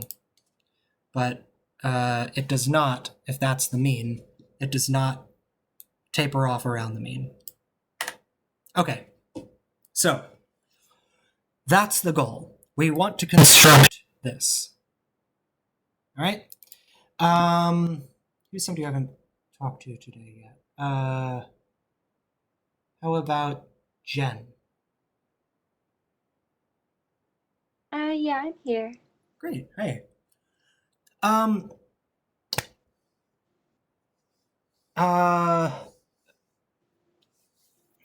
What is a... Did you ever take calculus? I did, but it was like a couple years ago. No problem. No problem. Yeah, we're not going to be doing any calculus in this class. What was the first curve that you learned about in calculus? Honestly, I can't remember. Okay. If f of x equals mx plus b, what does this look like? A line? Great.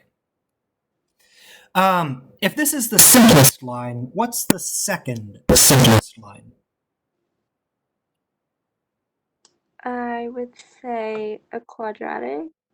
Perfect. That's what I was looking for.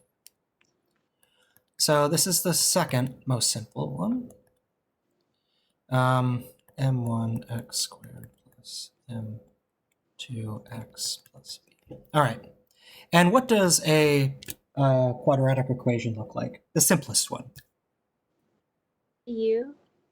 A u. Centered at where? That's 0. 0. Great. So it looks like that. All right. So is this smooth? Yeah. Okay. Is it symmetrical? Yeah. Okay. Does it have an area of 1? Yes. No. The area under this curve here. Well, Oh, I mean, even that just goes on and on. I mean, yeah, it's definitely. No, there. Yeah, it definitely has an infinite area underneath it. So great. But we've got the smooth and we have the symmetrical using this, right? Perfect. Thank you.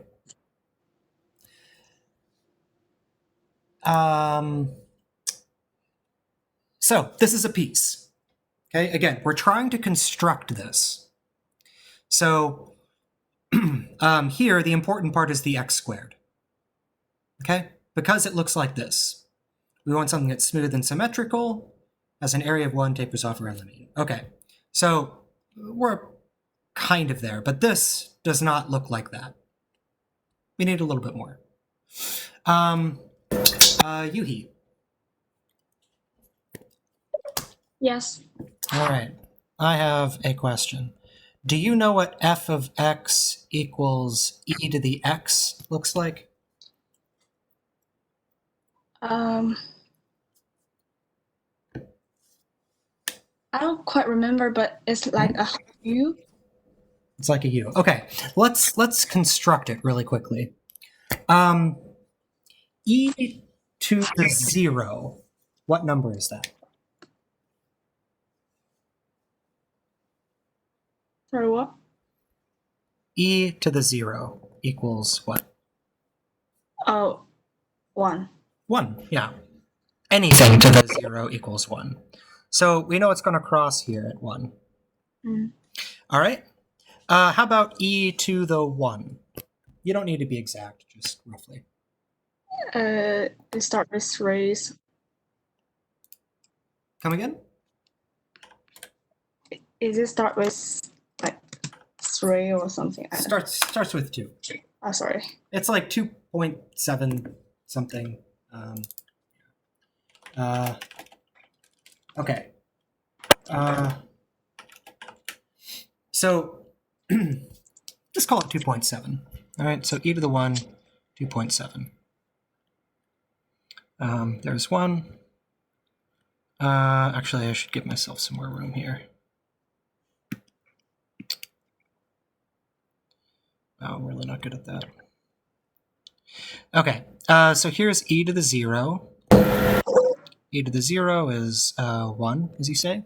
Okay, e to the 1 is 2.7, so that's going to be somewhere like there. Okay, how about e squared? Roughly. E squared.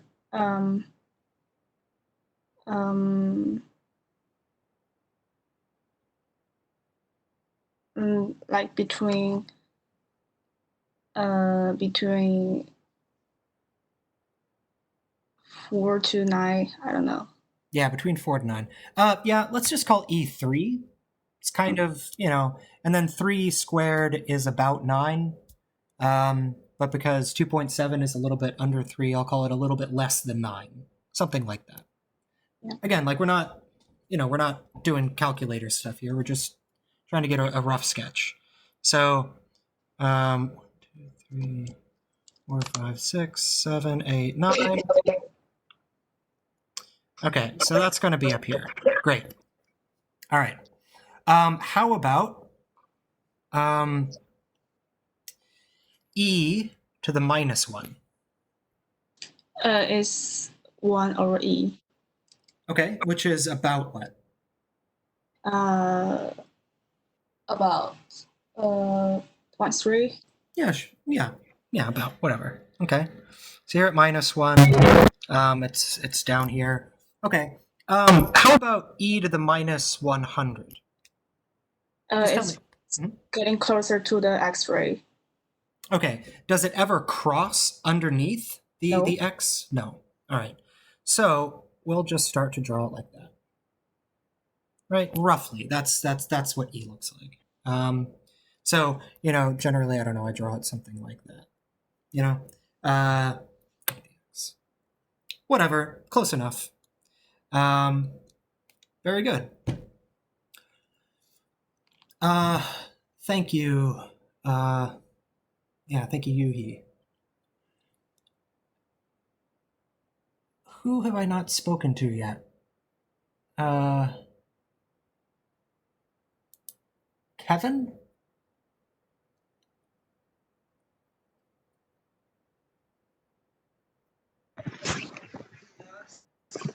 Hey. Okay. So we have another graph that I want to know. F of x equals e to the minus x.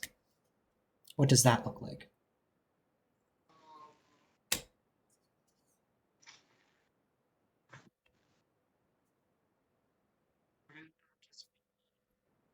Oh, you're very quiet. Oh, sorry.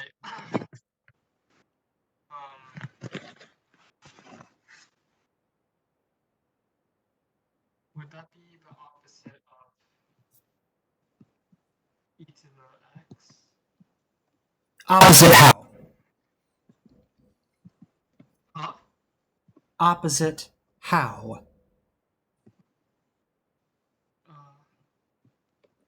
Like upside down?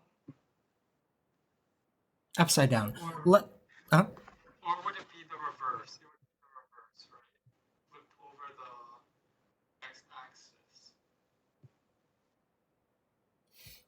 x-axis. Like this? Oh, Yeah. okay.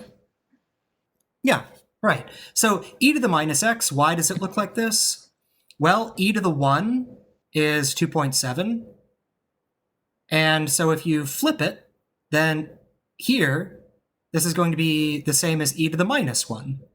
Or when e is minus 1, that's going to turn it into something that looks like e to the 1.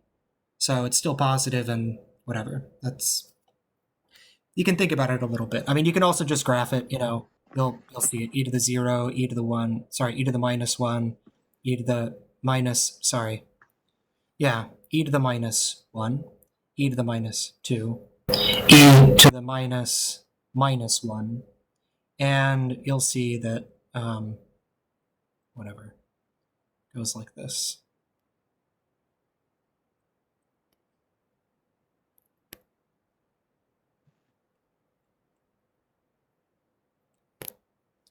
Okay, great. Now, the reason why we care about this one is because, let me do this.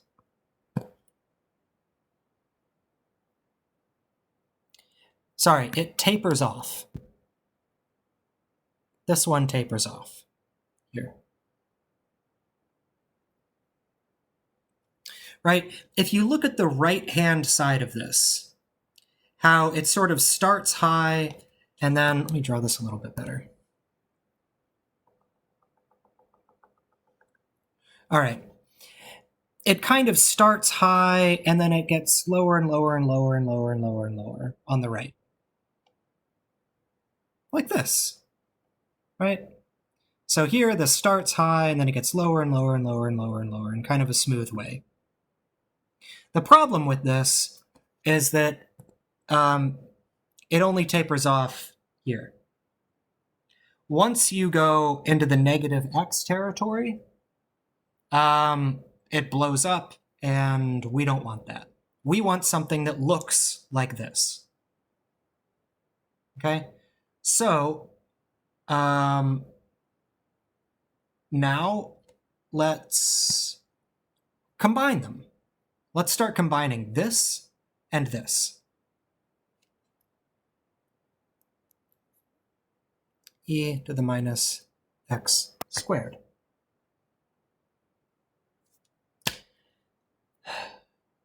How about, I don't know. I'm sorry if I didn't call on you if I didn't type in the chat. Otherwise, I'll just start doubling up calling people. Daria, how about you?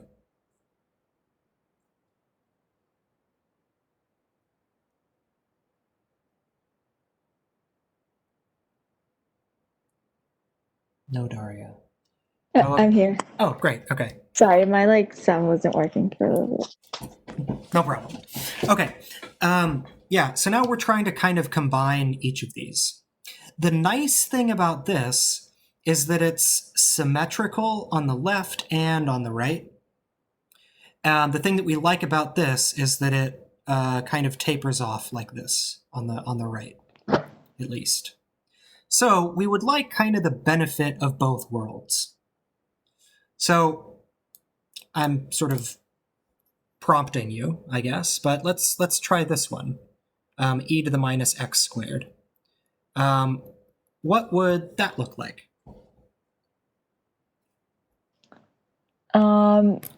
So Mhm. I would think that it would. Okay, so if you take the e to the negative x one Mhm. and mirror it, Uh-huh. and then combine both the mirrored and the non-mirrored, it would be like a kind of a U. Mm. A U facing which way? Um, A U like this?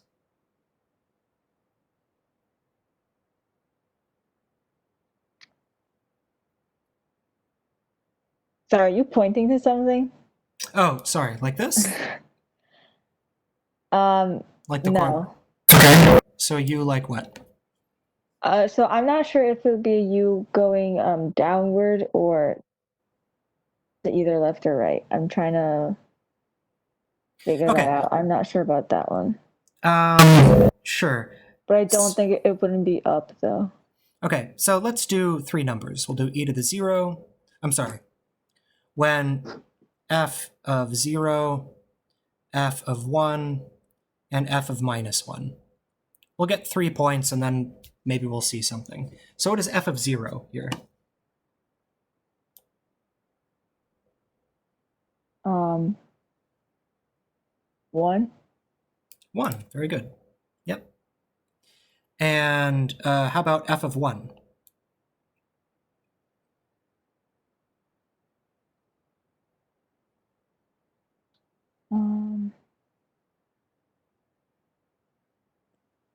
Wouldn't it also be like about 1/3?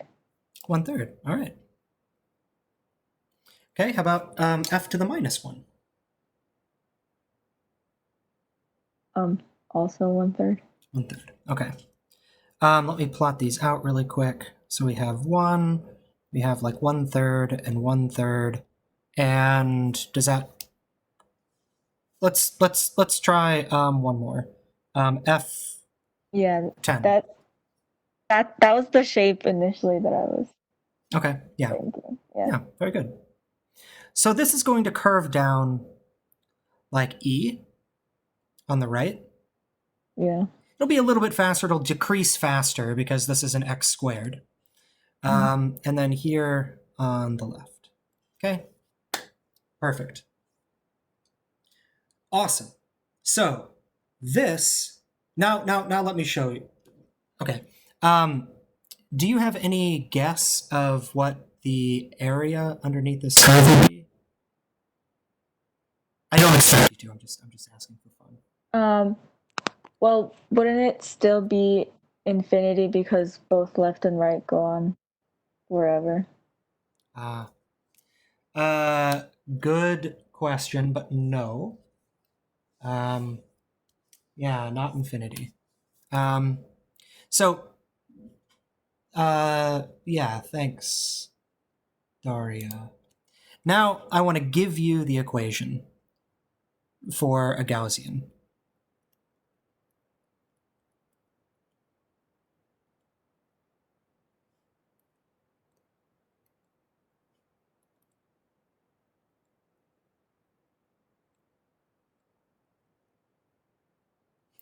Let me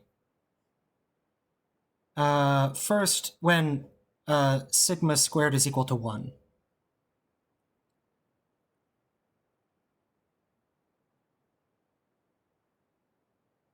Oh. Okay. No, I'll just give you the whole thing. Who cares? Sigma squared.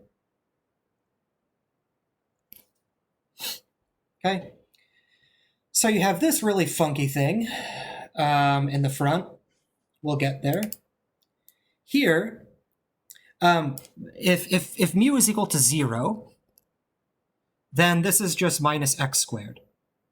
And when sigma is 1, this whole thing is this that I'm highlighting now is exactly this. All right? So when mu is 0 and sigma is 1, this thing here is just this, just that right there.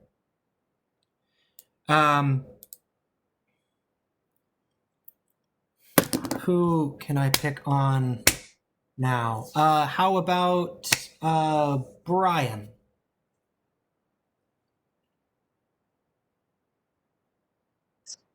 Yeah, hi. Hey. So let me simplify this a little bit and say that this is 1 over the square root of 2 pi given these things. Then e to the minus x squared. Okay? When mu is 0, mu equals 0, sigma squared equals 1. Okay? Do you agree with this? If mu is 0 and sigma squared is 1, that you get this? From Yeah. Okay, great. Now, this is a probability distribution, which means, oh,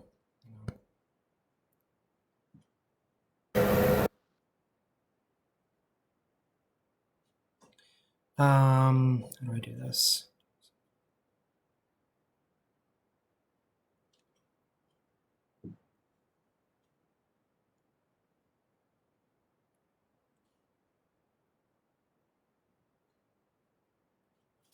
Okay. Great. So we're missing one thing, an area of 1. Okay? Mm-hmm. That's the only thing that this is missing.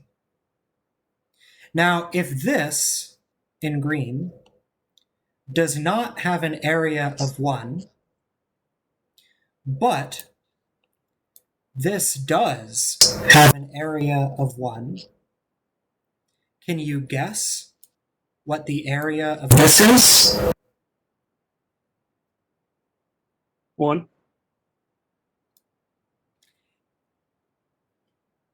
So here,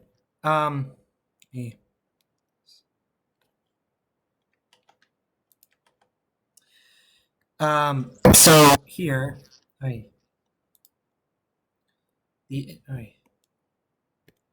this integral equals 1.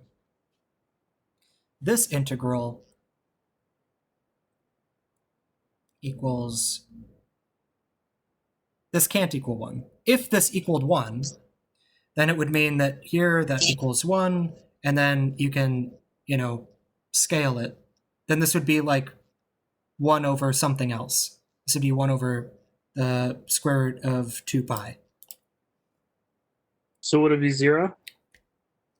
This, the area of this is 0.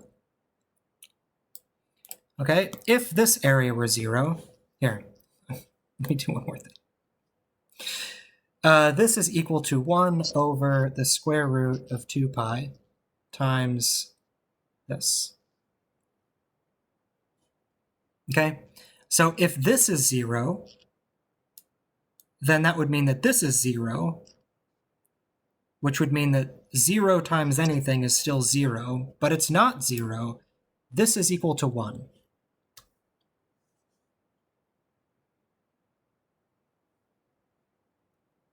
So I'm telling you this is true.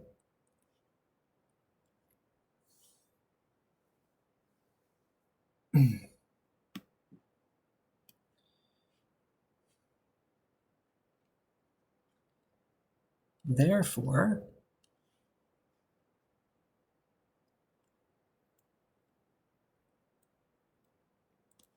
that's my question.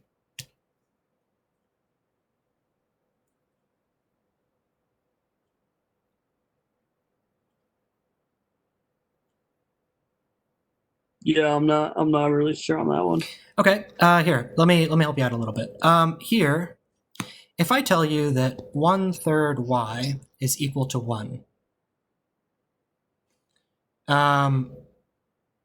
then y equals what? 3. 3. Okay. What if this is the square root of 2? What does y equal? 2 squared. Try again. Would it just be 3 squared, 9? Square root of 2. You see how that works? Here's this equation here. And so I can multiply both sides by the square root of 2. And then that cancels out with that.